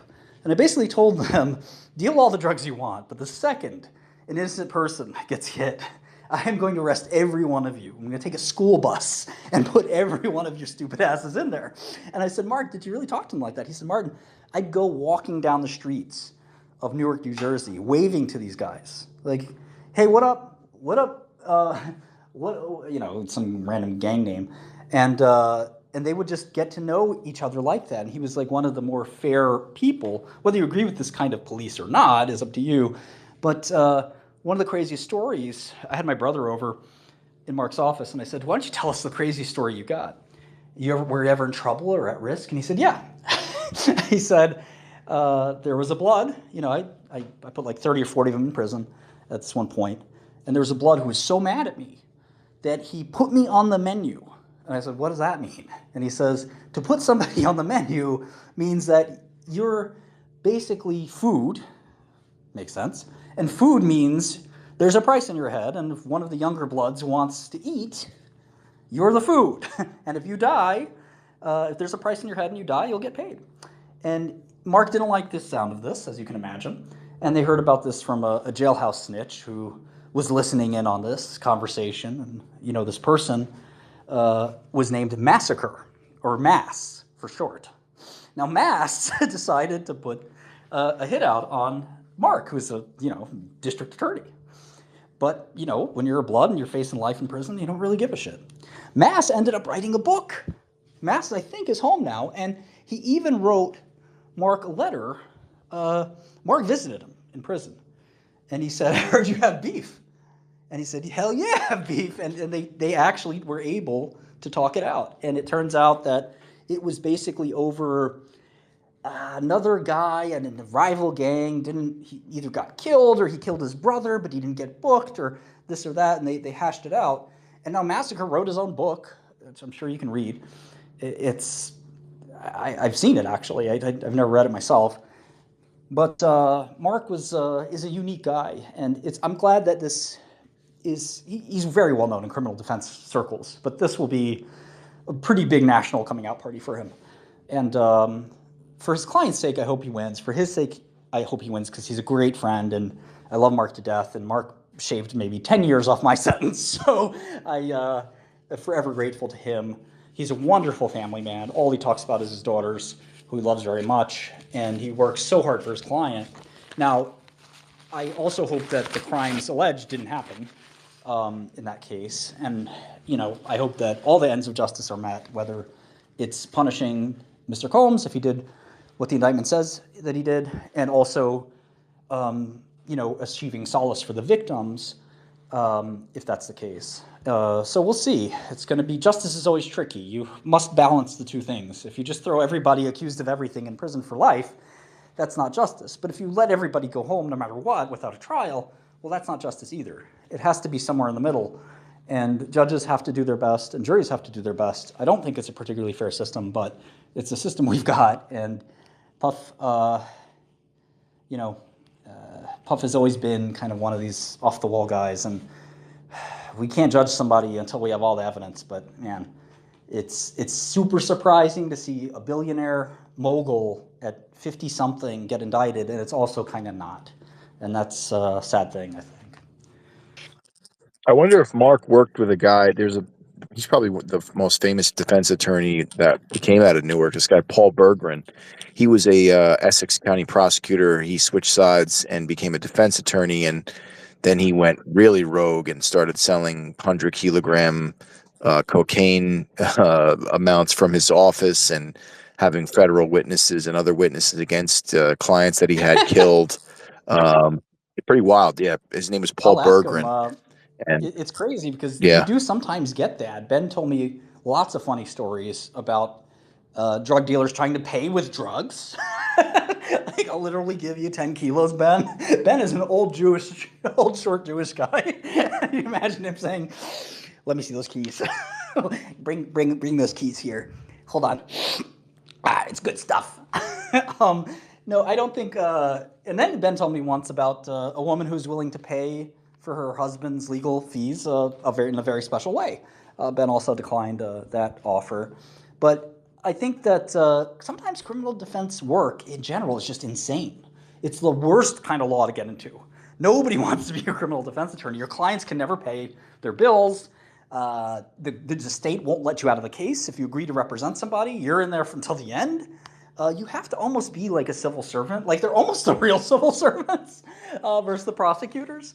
Because, I just remember my own attorneys who were paid very handsomely, but they stayed with me till the very end. I used to call them while I was in prison. They were checking in on my family. Now, Ben and Mark are very special. They're not like anybody else, really. Nevertheless, there are plenty of criminal defense attorneys who will abandon you. But it is a special job, and the federal defenders are often quite good. I know a couple, but one who's extremely good and very good to her clients, and just it's so hard sometimes for them to get through to their clients who don't understand the criminal justice world, because they're often the last person who's on their side. For example, in prison, I would often hear inmates say, "Oh, my attorney sucks, Martin. What should I do? This person's fucking awful. They don't even understand this or this or that." I said, "You have a federal defender?" They said, "Yeah." I said, "Listen, you got to be really nice to this person." So, "What do you mean? I fucking hate this scumbag." Da, da, da. I said, "Listen, unless you've got about $500,000 to spare, at the very least, this person is all you got. And if you kiss their ass a little bit, if you just try to work with them, maybe, just maybe, they're going to do their best job. If you yell at and scream at them, what do you think they're going to do? They're going to say, fuck this guy. I don't care if this guy does 5 or 10 or 20. And federal defenders are the bulk of the defense attorneys in the system. So it's not an easy gig. And it's a very coveted role. And it so turns out that these federal criminal defense attorneys are kind of some of the best you can get. And a lot of the paid ones are not even as good as the federal ones. So that's sort of a funny thing I've learned over the years. A paid attorney can be great, but even a federal defense attorney can be fine, depending on who you draw. You may get a terrible one as well. And the judge doesn't love it if you're trying to switch federal defense attorneys every 3 months. But nevertheless, Diddy, assuming he'll go with Agnifilo, just like last time he brought in Johnny Cochran in the 90s trial, will he bring in today's Johnny Cochran, who, I would say Mark is better than any attorney on the planet, but there is another guy named Jose Baez, who is thought to be a magician in the courtroom, probably the only other guy I put up with Ben and Mark. Less serious fellow, maybe, but Jose Baez is known for securing the acquittal of Aaron Hernandez, who's like literally just a completely reprehensible admitted murderer, like literally admitted many times over. And he was able to get him acquitted his second trial. Really? I didn't know. Acquitted. I thought, yeah, Casey Anthony was his Casey claim to Anthony fame. was his first claim to fame. Well, I then, got the new hot. Yeah. I mean, and I'm not saying that you're wrong, but Alex Spiro, he's like sort of like super popular right now. He just got Alex Baldwin off of his charges. Yeah. So Alex worked for Mark and Ben, and Okay.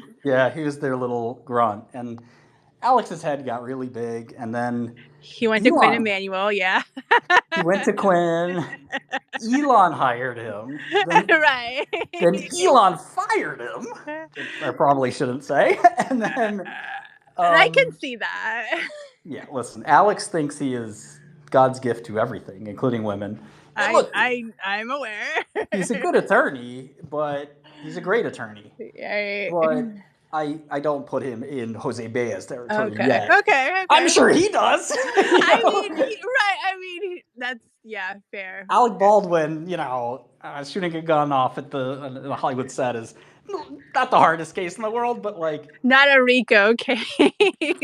No, if you watch the Anthony case, he was really masterful, being able to spin the web that he did spin have to be the best to sow the seeds of reasonable doubt. Yeah, I mean, it was incredible. If you're a court watcher, I just have an affinity for Mark and Ben because they were very good to me and my family. But without that consideration, I would say Baez is the most masterful courtroom creature maybe the world has ever seen. Ben in his prime would probably give him a great run for his money. Ben's got a hell of a lot of acquittals under his belt, and he did the Michael Jackson trial. There's also a fellow out in the West Coast named Mark Garagos, who's also tremendous attorney. He's a great attorney. The people that he associates with now are not the best people, but his daughter was on my criminal defense team as well, working for Mark and Ben, and did a tremendous job. Her name's Tenny Garagos, extremely smart young lady. Then those are a handful of them. But Baez. I mean, the Hernandez case. Come on, how do you win that? The guy's literally fucking maniac, and he kills people for fun, and he gets acquitted. Casey Anthony, of course, and then he did this little weird case of a guy I know. It's kind of a frenemy, more on the enemy side than friend, but probably 90% enemy, 10% friend. Hedge fund manager named Mark Nordlicht. Nordlicht had a very odd case, and he brought in Baez, who's not like a financial fraud guy, but somehow, some way, he was able to. He got acquitted on a few charges. He got convicted on a few charges, which already is kind of a big W, as I've had in my own case. But then something really weird happened. They made a motion to dismiss the case, and the judge agreed.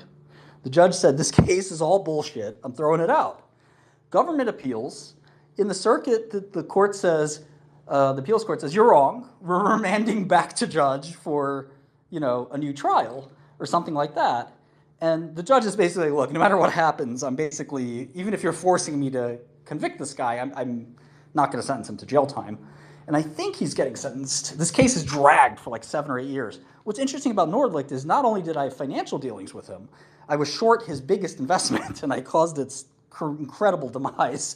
And it almost maybe precipitated some of the problems he had, because it was a company called Neoprobe, and I was short the stock, and I wrote this long piece about why it was a piece of garbage. And he basically had his whole hedge fund in it. And then the day I wrote my piece, the stock collapsed 50%. And then further after that, it dropped another 99%.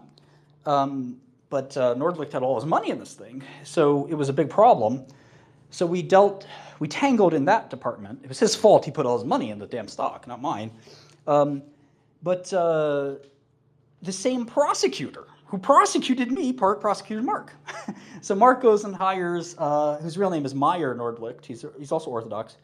And he hires Baez. And Baez tap dances his way to this crazy outcome again. The guy, again, I'm convinced these guys make deals with the devil.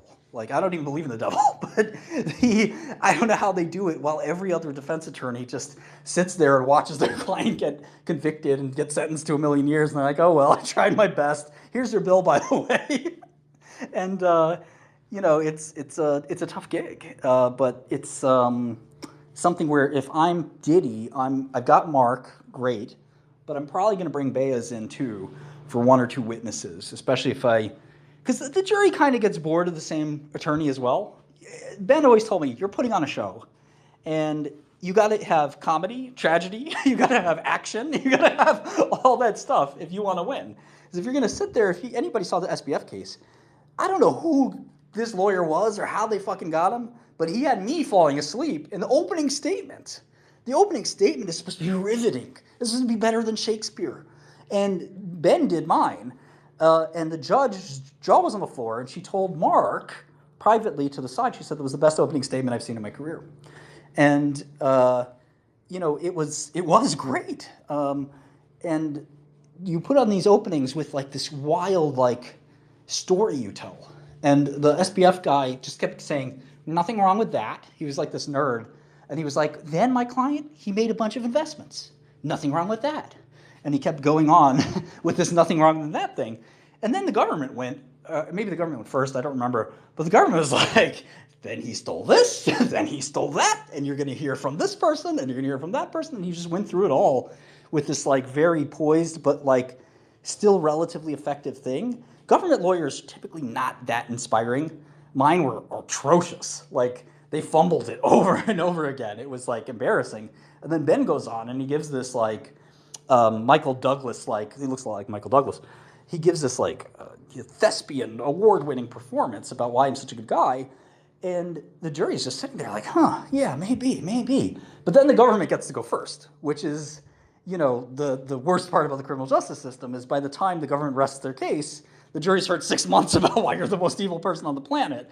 They got your second grade teacher up there talking about how you stole the cookies from the class cookie jar. They got every single thing that you've ever done wrong has been on display. The best you could do is cross-examine, which is okay, but it's not the same as a full defense. And then it's your turn. And if you're a human being, Martin, you are now... Sorry to interject. I'm just curious of the intricacies that you speak of in terms of the legal system. You say it's not the best system. Like, what do you reckon of how would you make it better? Well, this is the first thing that I'm mentioning. The people, Daniel Kahneman, who just passed away, was the award-winning behavioral finance pioneer, and he just died? I didn't know that. He came up. The Thinking Fast and Slow was a great book. That's the same author. Right? I actually hate that book, but it's a longer story. I was just a fan of Kahneman's work in the 90s. Like, I was a teenager, I was reading his stuff because I was a young trader. And basically, I think he got jealous of people taking his work and making books out of it. Like that guy Gladwell, Malcolm Gladwell. Everyone's got Gladwell's book somewhere in their house. And he's just like a shyster. And at the end of the day, all of it comes from Kahneman. And Kahneman is just a nerdy, kind of academic type. And he just never made tons of money from his stuff. I had some of Kahneman's old hardcover books that like sold like 83 copies or something. And he ends up becoming, very popular over time. But at the time, he and many others came up with this idea of anchoring. If you listen to somebody's point of view undisturbed, you will anchor to that position. And you will not take the opposition view seriously because you're hearing it second. And vice versa. If the defense goes first, the government's got a big burden where they're going to have to explain why we just told you a bunch of horse shit, and we're going to show you why, in fact, that was wrong. But if I sit there for 3 weeks or even 3 months and say, here's why he's guilty, here's why he's guilty, here's why he's guilty, the average Joe, maybe you or me might be different, but the average guy who's a subway worker or some other civil servant in New York City, which is a lot of our jobs, or a school teacher, or an IT guy, he's going to be asleep by somebody who reads the New York Post is your average New York City juror. They're asleep by a week in. They're not paying attention. They stop taking notes. They've made up their mind. Whatever the defense is going to say doesn't make a fucking difference to them unless it's a jaw-dropping thing. And so that's kind of the way these trials work. And the FBI actually gets to testify as a witness, which makes no sense because they're not a part of the case. They're not a part of the crime. So the FBI often goes last. And the problem with that is that, one, not only they are not a witness in any way, shape, or form. They didn't see any of the crime. They simply process the case. But the FBI sounds official.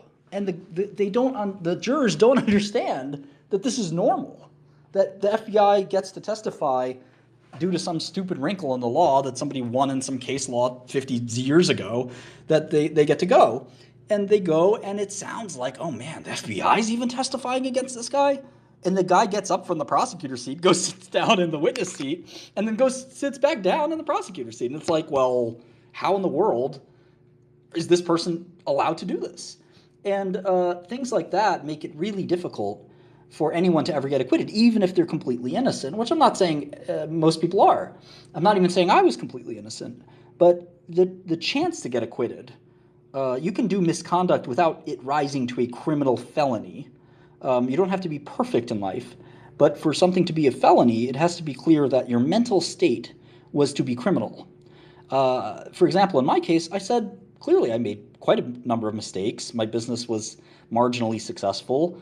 It would have been really successful had it been but for those mistakes. But mistakes do not constitute a crime. To commit a crime, you have to want in your heart of hearts to hurt somebody. And that is a very different thing from making mistakes that cause maybe financial losses. In my case, there was no financial loss. And one of the lovely lady who I'll never forget, a young, older black woman, who was insistent that I was completely innocent, and she bargained with the rest of the jury that we would get 5 acquittals and 3 convictions. And that was unfortunately not the bargain I wanted. But she was almost willing to wait it out and cause a hung jury over this whole thing. So even if you get one juror, if you're Mark Niflo or Jose Baez, and you can speak to one juror, maybe it's a juror who was accused of sexual assault themselves once, and they didn't tell. You're supposed to say that kind of thing in the voir dire or the jury kind of selection process. Maybe they had a friend who was accused falsely of sexual assault. And they say, you know what? This reminds me of when my friend Danny's here, was accused of sexual assault against a midget. And that happens to be a true story. And Danny doesn't even like midgets. Danny wants nothing to do with midgets. He hates them. And this woman was like 4 feet tall. And she said, he did it. It was Danny Polischuk. And I knew he was innocent because I was with him at the night in question. We were at a strip club together. And there are no midgets there at all. And so he might say, I'm really moved by this. All the other 11 jurors, they want to convict this guy. But I know. I just keep seeing Danny. This is like a black Danny. I think he's innocent. And that's all it takes to really change the face of a trial. My friend Danny's here. He's never been in trouble in his life, unless he's on stage. Then he gets himself in lots of trouble. But he's a world-class comedian. If you follow him and listen to him, apparently he does like midgets. So I stand corrected. But feel free to follow his comedy. He does a fantastic job. But at the end of the day, that is another way to win. But there are very few ways to win that aren't really feeling like putting on some weird show, tap dancing. For Ben, my 70-year-old attorney, this older black woman was staring at him, almost with like these googly eyes, like dreamily staring at him. Because, look, Ben is very smart. He's very funny. He's very charming. Perhaps he's good looking to somebody, too. I'm sure somebody finds him to be very good looking. But he's very likable. My prosecutors are the opposite of likable. They're the most bureaucratic. They happen to be quite physically ugly, not holding that against them. But it matters. You are trying to sell. Have you ever seen a salesperson? Most of the salespeople, have you ever seen a pharmaceutical salesperson? Most of them are gorgeous, men and women. They're beautiful. Why? They need to convince you to spend, in the case of a doctor, to write a prescription, but for anybody else, to spend a bunch of money and a bunch of software they don't need or whatever it is. Ever meet a Bloomberg sales rep? Gorgeous. I met one who was a top model, and she was my sales rep, and I'm just sitting there like, yeah, I'll do whatever you ask. Like, I'm just a financial guy. Like, I'll buy as many Bloomberg terminals. We only have 7 employees. I'll buy 27 Bloomberg terminals. I don't care. And Michelle was her name. And I'm not that kind of guy. But regardless, whatever it takes to speak to those 12 people and get them to vote your way, to basically you're making a sale. And your product is your story or whatever, but your product is also you. If you can get the jury to like you, you might win. And I think that's part of how Jose Baez does his magic. He really... I thought Mark O'Mara did a great job too with the closing statement for Zimmerman's case. I mean, he went over what reasonable doubt is, and I think that's one of the best tools I think a defense attorney has in his toolkit. If you could sow that seed, it's a very high bar and threshold to get over. Are you an attorney yourself? I think he did a good job. No, I was going to go to law school, and life took me in a different direction, and I didn't go. But I still love watching cases. I follow Matt Russell Lee. He'll probably be there tomorrow reporting on this Interstate Press. Can I ask you? Don't take any offenses. Have you been booked? I don't want to comment on it. All right. Yeah, we've all been there before. Some of us, at least. But I'm curious. Is it just mostly based on selling in the courtroom and entertainment rather than evidence based? Well, that's the thing. You have this pesky thing called the judge who's in the way, and the judge is, very much trying to keep the courtroom calm and confident. However, the judge will also fall under the sway of the masterful criminal defense attorney, because the judge is typically in a civil courthouse. They see every 10 cases they have, 1 is criminal. Most of them are open and shut, pleas, etc. If they're not a plea, it's a courthouse that's going to be empty, the case is going to take 3 days, and the jury's going to come back in 10 minutes. But if you got Martin Shkreli walking in, and they have to bring in security every day, and you get Ben Brafman and Mark Agnifilo, a veritable dream team, together to defend you, and New York Post is talking about it every day. The courtroom's packed. The overflow courtroom's packed. The overflow courtroom's full. You've got a lot of attention, and it's exciting. You can't help but get caught up in it a little bit. And I think that those judges are human. One of the other fascinating cases, I had this attorney, who was also a colleague of Mark and Ben, who was on appeal. One of the most famous cases in New York City history was we had a guy who was the subway vigilante. I forget his name. I should remember it. But he was basically a guy. Oh, Bernard Goetz was his name. Bernie Goetz, if you're old enough like me, and I think Peter's probably around my age, maybe even older. Yeah, I'm 40. Exactly my age. So Bernie Goetz was a guy in, I want to say, the 80s, who New York had more crime than you could ever imagine. It was insanely criminal. You go on the subway, you were getting robbed. Like, you were not safe at any time. You eventually would run into some hoodlum that was going to take your money or do worse. And this guy, Bernie Goetz, had enough. He basically was armed. Somebody tried to rob him, a group of kids, and he shot him. I don't think he killed any of them, but a number of them were paralyzed, I believe. And it was a case that riveted New York City. It tore the city apart psychologically in some ways. Half of them saw it as racist. Half of them said, here's a guy who's clearly breaking the law. He's shooting these kids. He said something very crass, I won't repeat, when it was not racial, but he said something very chilling when he did it.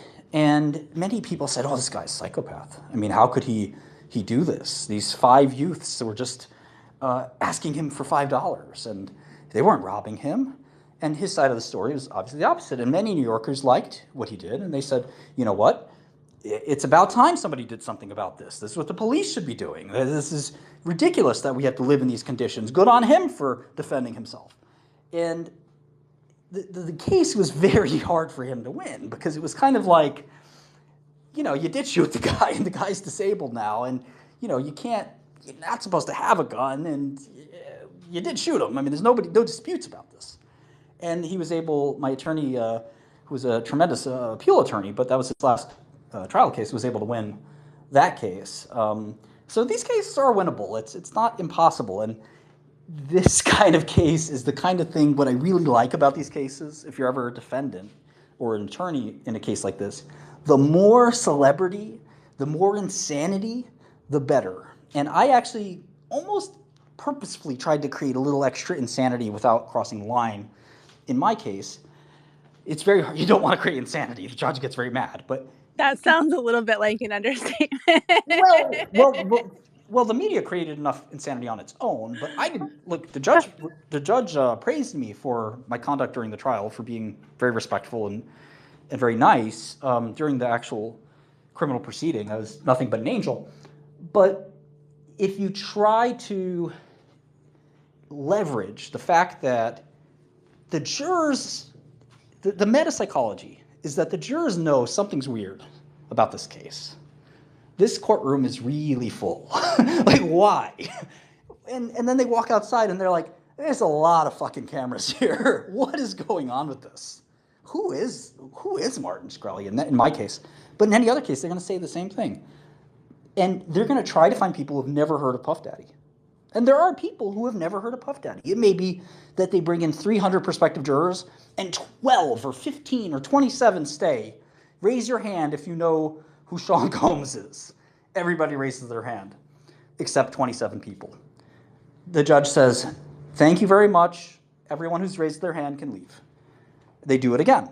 And eventually they'll have 100 jurors they can select from. And they ask them questions and say, okay, well, and that's not exactly, by the way, it's not exactly how it works. If you're a purist, there are some other details, but I'll spare you those. That's in the gist of how it works. And they will find 12 people who have never fucking heard of Sean Diddy Combs, ever. And he's not been in the news in a long time. You know, in 1997, when they had to do the state trial, that was awfully hard in New York to find somebody who didn't know who Jennifer Lopez, who was with Combs at the time. I don't even know if I think they maybe did get married. They were either married or together. Jennifer Lopez and Sean Combs were two very, very famous people. That was like Kanye and Kim back then. And it was hard to find that. It's not going to be so hard now. So I think they'll find 12 people who've never heard of it. And those people are going to, every day, they're going to walk out of the courtroom. They're going to see more cameras than they've seen anywhere, than what even looks like a Hollywood set. And they're going to say, gee, is that because of this? And they're going to go to the courtroom, and they're going to see every other courtroom's empty. And they walk to theirs. There's a fucking metal detector there. Like, what? Why? This is not normal, is it? And this guy must be famous. And the judge is going to tell them over and over again, you cannot Google anything about this. Do not look up it. If you see somebody talk about it on television, or you hear somebody talking about it, you are to disregard it. Okay, sure, yeah, disregard it. Yeah, it's not that easy. In my case, a juror said, I was on the subway and I saw Mr. Shkreli's face on the front page of the New York Post, and I said, I'm a juror on that trial, aren't I? And basically, how do you start processing that? And the point I'm making here, and I'm sorry I'm meandering a bit, if there's a lot of that, what ends up happening, I find, is the jurors start overthinking things. If there's nothing happening in a supporting case, there's like, yeah, he's guilty, whatever. I need to go to the Yankees game. And if you haven't seen that movie, 12 Angry Men, there's literally a juror who's upset that they haven't convicted the guy of murder yet because he's got tickets to the Yankees game. And that is real life. Now here, when there's all that circumstance and craziness, people are going to say, hold on a second. Why is this so important? And what is this all about anyway? And just one person who will cheat and read about the trial, read about the person, say, hold on, I don't know, maybe this guy isn't guilty. Maybe I should think really hard about what this lawyer is saying and selling me. Maybe this person is a scumbag. They keep going back and forth on it, and it's better for them to overthink it than to underthink it. The worst thing that you'll have in a jury is when they basically just say, oh, yeah, he's guilty, I don't care, I'm not going to really pay attention to this. But if they're on the edge of their seat with every piece of evidence, constantly overthinking it, I don't know about you, but whenever I overthink like a decision, I tend to make the wrong decision because I'm like hemming and hawing and like kind of like over analyzing and like, well, what if I'm wrong? What if working out every day gets me fatter? I'm thinking about it like way too much. You want to make the dull, easy decisions. And when you know the pressure's there, sometimes you kind of start overthinking and you're going to make the wrong decision. And, everyone here, I think is very, very smart. I'm not saying anything bad about the 12 peers that you get in a jury.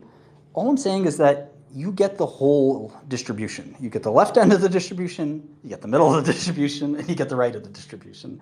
And the left of the distribution basically won't say anything. They're kind of like dead jurors. So really your jury is like 3 people out of 12. The other 9 are just going to go with whatever the 3 people say. It is very hard in a group of 12 people for there to be 12 alphas. There are almost always going to be 1 to 3 people who will even say anything. Everyone else is just going to nod and say, yeah, I think he's guilty too. Let's get out of here. The subtext is, let's get out of here. But, if you have a new jury, you have a new courtroom in the jury's room. In the jury's room, you're going to have, in my case, I had a black woman who was a tremendously sweet old lady. I think her literal name was Gladys. So you think about Auntie Gladys, kind of like with glasses, a really nice old lady who'd like knit you a sweater. And she was my defense attorney. And then you had this like stern older guy, grayish hair, almost like salt and pepper, with a skinny guy with a mustache and glasses. And he was my prosecutor. And they're duking it out in there. And their jury is the other 10 people that are listening. And so they all have to decide whose side am I on. And, in general, just the pomp and circumstance of a trial with the American eagle, the flag spread before you, the seal of the Department of Justice, the judge in robes, the FBI, you're sitting there saying, there's no way I'm here by accident. The FBI doesn't bring people here just for fun. All these nice people in the guard, they didn't just decide up and decide one morning to go arrest this guy. I mean, look at him. He's got to be guilty. God forbid he has a tattoo or he's bald or something like that. It's over. Or has dark skin. I mean, it's pretty much a wrap in that case. The worst part is it's supposed to be exactly the opposite. Like, I would be a terrible juror because, unless I had a videotape of the person committing the crime, I would always vote not guilty because that's how the system's supposed to work. Well, that's right. And in fact, many jurists and scholars have said over time that better 100 guilty people go free than one, guilty person. One innocent person go to jail. Yeah. And I don't know if that's true. I don't know exactly. I do think over the long haul, we will get reform. It's not going to come soon. A lot of people talk about AI playing a role, which would be tremendous and awesome, but I don't think we're going to see that anytime soon, for better or worse. For worse, in my opinion. I do think that reform can come in a lot of ways, but unfortunately we have like a system that's quite stagnant. I mean, Brady v. Maryland and other key pieces of kind of things around the criminal justice system. For example, one of the biggest things was when sentencing guidelines were no longer mandatory. And if you Booker. Yeah, Booker. Booker changed the criminal justice system. And what's weird about Booker is you can't even think of a world before it. It seems insane that some book basically determined how much time you're going to get, even if you were like technically, all right, let's say sex trafficking was a 20-year mandatory minimum, which probably should be, right? Under the definition I gave earlier, which is hiring a hooker to go from Florida to Georgia, Atlanta, Miami to sleep with you, you're technically guilty of sex trafficking. And therefore, you're going to jail for 20 years. Is that fair? I don't think anybody in this room would think that's fair. And nevertheless, that's what Booker, the world before Booker was exactly that. The judge had zero ability, zero flexibility to say, technically it's a crime, but I'm giving you 6 months. Don't do it again, which is what any sane judge would do. But in this case, you had to get 20. And so Booker took forever to for that mistake of sentencing guidelines being mandatory, for that to get reversed.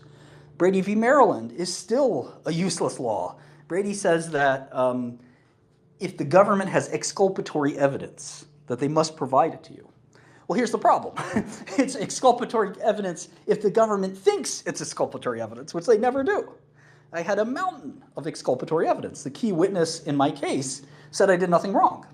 I know this because he's my friend. And the government refused to provide that evidence. And I said, we know you have it. You have to provide it. And they said, it's not exculpatory. And we said, why? He said, because he wasn't telling the truth. I'm sitting there like, you got to be kidding me, right? Like, they should be throwing the case out over this. Yeah, it's really hard to, because you have to sort of put on a dog and pony show to say, basically make the point that it's your decision as the defendant to decide if it's exculpatory or not. Well, it's the government's burden to pass over the information, and if they don't believe it's exculpatory, then they don't have to do anything. And we brought it up to the judge, and they said the judge actually has the same line in every case, which is really funny. They say, "We know the government is well aware of their Brady obligations," and of course the government's aware of their Brady obligations, but it's the kind of thing where if they know that they're never going to get punished. That's what Mark Agnifilo told me. Brady has no teeth. There's no punishment to it. Yeah, I have to give over the exculpatory evidence, but what are you going to do if I don't? And some judges are really good about this, but very rarely. One very famous case was there was this very inveterate Chinese reverse merger scammer, Benjamin something or other, I forget, maybe Lee or Lu, and he was guilty as the day is long. I mean, this guy was one of the worst scammers in the world. He would take companies public in America that were ostensibly Chinese, but they didn't have real Chinese, they didn't have real operations at all. They were just pump and dump kind of scams. They were reverse merger scams. And Ben, it looked like his days were coming to an end, that he was going to be convicted. There's, of course, a lot of really successful Chinese companies, but he would make almost like fake Chinese companies to take them public and convince American investors that, you can get into the China boom by buying these stocks. And he would sell all of his stock and kind of rug pull everyone. And the judge threw his case out. Why? Well, apparently the government was so overzealous in collecting evidence, they collected his young daughter's medical information and refused to return it. And he said, I need this medical information. My daughter's medical records are important. Doctor needs to have them, et cetera, et cetera. And the government refused to turn it over. And the judge said, you know what? I'm sick of this. You guys are, basically the Gestapo. We're throwing this case out. I don't care if the guy's guilty or innocent. You're throwing the case out and you can't bring it back. Goodbye. And that'll teach you a lesson. And that basically was a very bizarre and interesting case. And I interviewed those attorneys because I was hoping maybe they could pull the same magic trick for me. And it turns out that was a very weird one-off case and not really going to ever happen again, quite frankly. But occasionally there will be cases where misconduct by the prosecutors is tolerable. One of my prison roommates, my very first one, was a crazy Jamaican. Crazy is an understatement. This guy was wild. I can't even say the things that he told me for his own safety. But let's just say he admitted many, many crimes to me. And the crimes he was been accused of are very minor compared to the ones he sort of admitted. Well, anyway, this man had a drug case, and the FBI had a recording of him and him talking to somebody in the drug trafficking industry, and they discussed a transaction, and theoretically this transaction was highly illegal. Well, they lost the tape.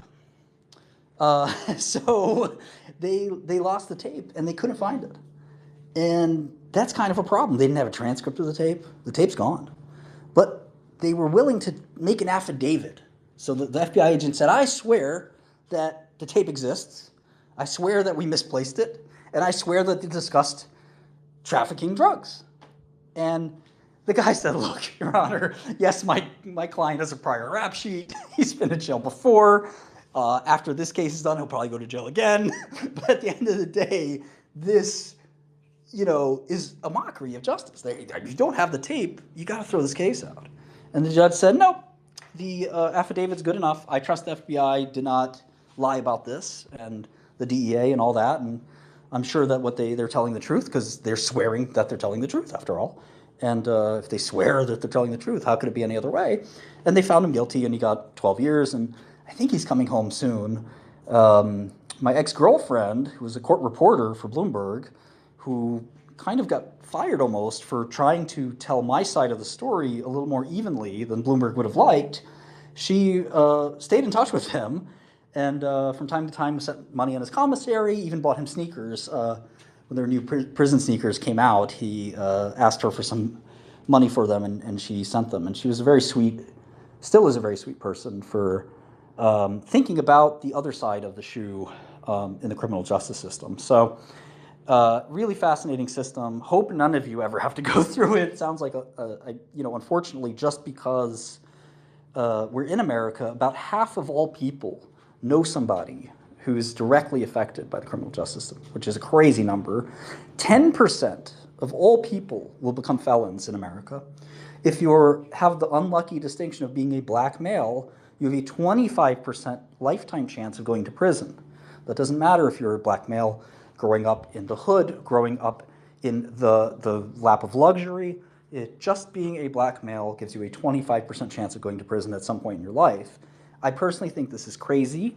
I think that we're, a highly incarceratory state, much more so than any other country. Our conviction rate is similar to China, Japan, and in Russia. In fact, it's often worse, which is unbelievable. There are huge gaps in the ability for defendant to defend themselves. Oftentimes, any attempt to do so is thrown out for no reason. There's very limited avenues for appeal. The appeals court defers to the district court, which makes one wonder, why is there appeals court if their job is to defer to the district court? They can only reverse in certain narrow cases. Those cases are about 2% of the time successful. The Supreme Court denies looking at almost every case it gets looked at, so you get one chance on appeal, and that appeals board generally is deferring to the judge that upheld your conviction. So it's a tough system. And what makes it really bad, I think, is the prosecutorial discretion, where prosecutors are generally, they're sort of incentivized to convict, especially high-profile people, but they're just trying to pad numbers.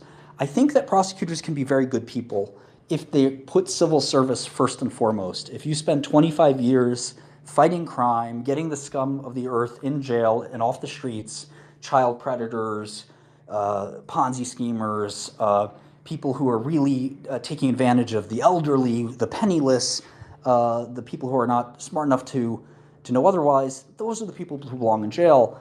But most people, they spend a few years in government and then they go to a big law firm. And there is this merry-go-round, and it kind of feeds itself, where once you're in government, you get some stature, you can monetize that by going to any of the brand name law firms. And then your corporate clients will need your help. And you will avoid getting in trouble as a corporation or as an executive because you have the connections and the knowledge that is worth millions of dollars because you earned that by not making millions of dollars as a quote-unquote civil servant. So again, I have respect for the people that spend 30 years, 40 years sitting prosecuting, I mean, you can imagine the kind of terrible people that they prosecute, people in the mob, people who are drug trafficking, people who do child pornography. Those people are heroes, the prosecutors of those people. But the person who spends 3 years, like my attorney, my prosecutor, spent like 3 or 4 years in practice, indicts me, he doesn't even have the guts to go to the trial. He goes to a law firm before he can even go to trial. One of the reasons that happened, it's a trial. He traded up on you. It should be his honor. It should be the trial of his life, right? I get to take down the biggest criminal I've ever seen. But instead he quits. He goes to a law firm. And why? Well, it turns out that both me and Jose Baez, representing the other guy, we find out that this guy committed a crime himself. And that it turns out that he was leaking grand jury testimony to non-parties of the case. Now, you might say that sounds like not a big deal, but the AG of Pennsylvania went to jail over this. As a prosecutor, you are to keep the proceedings of your case secret. You cannot tell the press. How do I know he told the press? Well, I ended up dating the reporter. So it turns out that I not only knew that from that, but we also got some FOIA documents from the Freedom of Information Act. That's how Baez got it. And Baez showed it to me, and I said, what? I didn't know this. And he showed me not only did he speak with the girl that I dated, but also many other attorneys. And those many other journalists. And those journalists even shared disparaging comments about me with the prosecutor. So you sort of have this tandem teamwork, and it's highly illegal. And when I asked Mark Niflo, who's now Diddy's attorney, as you all know, I asked Mark, I said, can't we just fry this guy right now? And he said, Martin, I don't know that you want him out of the case. He's such a bad lawyer and prosecutor that maybe we're just better off with him. Because if we kick him out of this case, she's not dismissing the case against you. They're just going to go find an even better attorney to go prosecute you. Let's keep this guy in. Fuck it. Because unless you think she's going to throw out this case, and I said, I don't think she's going to throw out the case. Just because this guy had not a conflict of interest, but literally he committed a crime. And it's not fair when the person accusing you of a crime is committing a crime. Now, again, crime with a capital C, crime with a lowercase c, it's still a crime. And if the prosecutor's doing it, it's really insane. And prosecutors and FBI people, a lot of them are perfectly fine people, but some of them aren't. In my case, for example, and I only know my case, my co-defendant was my own attorney, and he had his own trial. And in his trial, a witness said, I was coerced by the FBI to attempt to change my story. The judge stopped the trial. It was unprecedented. She stopped the trial for 3 days, and she said, this is a career-ending allegation. I have to review this. And this guy, Steve Rosenthal, was the investor, and he said Martin did nothing wrong, and the government pressed me over and over again to change my story. I made a lot of money with Martin. I didn't know why I would change my story. I was confused. And Steve is a little autistic. So I'm not changing my story. And the judge came back from chambers 3 days later. We thought she was going to throw the case out. Because where there's smoke, there's fire. If the FBI is pressuring you to change your story over and over again, chances are they did that with every other witness. And the witnesses are just too scared to admit it. This guy was like super kind of anal retentive and autistic. And he was just like, well, they kept telling me I had to change my mind. And I just don't see why I should have. And, the FBI is very good at that kind of thing. So the judge comes back and said, listen, if he had changed his mind, I would have stopped the trial and called a mistrial and probably thrown the case out. But because he held his ground and he maintains that both of the defendants are innocent, then it's really has nothing to do with anything. And he's just going to tell the same story he would have told anyway. So perfectly fine. And so that's another example of why, even if they find misconduct, they'll find a way not to throw the trial. And I think part of the reason this stuff happens is almost every single judge, I think there's maybe one exception. There's 137 districts in America, criminal court districts. And there's like 20 or 30 judges each, depending on the maybe total 2,000 judges in federal bench. I would say, and I would bet money, that 1,900 of the 2,000 were former prosecutors. And I would bet money on better odds than that 1,975 of them were former prosecutors. And there are probably about 25 judges on the federal bench that were not prosecutors before. But isn't the real problem is that they have that job for life? They do. And Biden has suggested that the Supreme Court justices be time limited. Well, I would say start with the federal judges who were used to being prosecutors for 20 or 30 years. All they do is they see somebody and say criminal, guilty. How do I build a case? And unless they have their own Rico case brought against them, they're there for life. They do have immunity, of course. But no, seriously, all of these judges were in the same district prosecuting people left and right. Some of them, I'm sure, did fine. But a lot of them were the very poison that I'm discussing, where they prosecuted people aggressively or too vigorously, overcharging them, overestimating how much society really needed them to do that. And now they're the judge. So what do you think they look at when they see an indictment? They say, oh, I remember doing these. This guy's guilty because I remember writing these and they were always guilty when I wrote them. And so it's very simple for them to look at everything. And what we often say is that it's 2 versus 1 in the courtroom. It's the judge and the prosecutor against you. You're sort of standing there fighting against both. So it's late. I've had some fun chatting. I hope you guys find this interesting. The Diddy thing will be really, really crazy and interesting tomorrow. I don't know what to hope for. I just know that Mark, my great friend and tremendous attorney, is going to have a hell of a job defending Puff Daddy. And we'll see you all tomorrow and see how this goes. Any last words from anyone before we run? It'll be interesting to see if the sex trafficking charges were just a placeholder for the Rico indictment, which takes longer. Anybody else? Great space. Great space. Yeah. I think it's way bigger than you think. I just have a difference of opinion on it because Homeland Security is involved, and I think that the confidential or the cooperating witnesses that are going to be involved in this are going to drop the hammer, and it's not going to be good. I don't envy Mark. I don't think he's got an easy shot at this at all, and it's going to be interesting to watch. He's probably going to pick up a good 10, 15 million from it. I'll say that. I'm biting my nails, and I respect your opinion. I do slightly disagree, of course, but we'll find out tomorrow. And like I said, reading this indictment, get your popcorn ready because this thing's going to be crazy. Probably around 6 a.m. to 8 a.m. tomorrow morning if you guys are ready for it. And the press conference, I'm guessing, will be around 11, but it could be around 10 a.m. He'll be arraigned most likely around 8:39, and he'll probably be free around 5 p.m. So you can maybe even hear from Mr. Diddy himself. I doubt he'll say something outside the courtroom steps, but it is possible. It should be a wild day tomorrow, to say the least. Thank you so much for listening. Thank you for your time. Really enjoyed Guys, speaking. sure.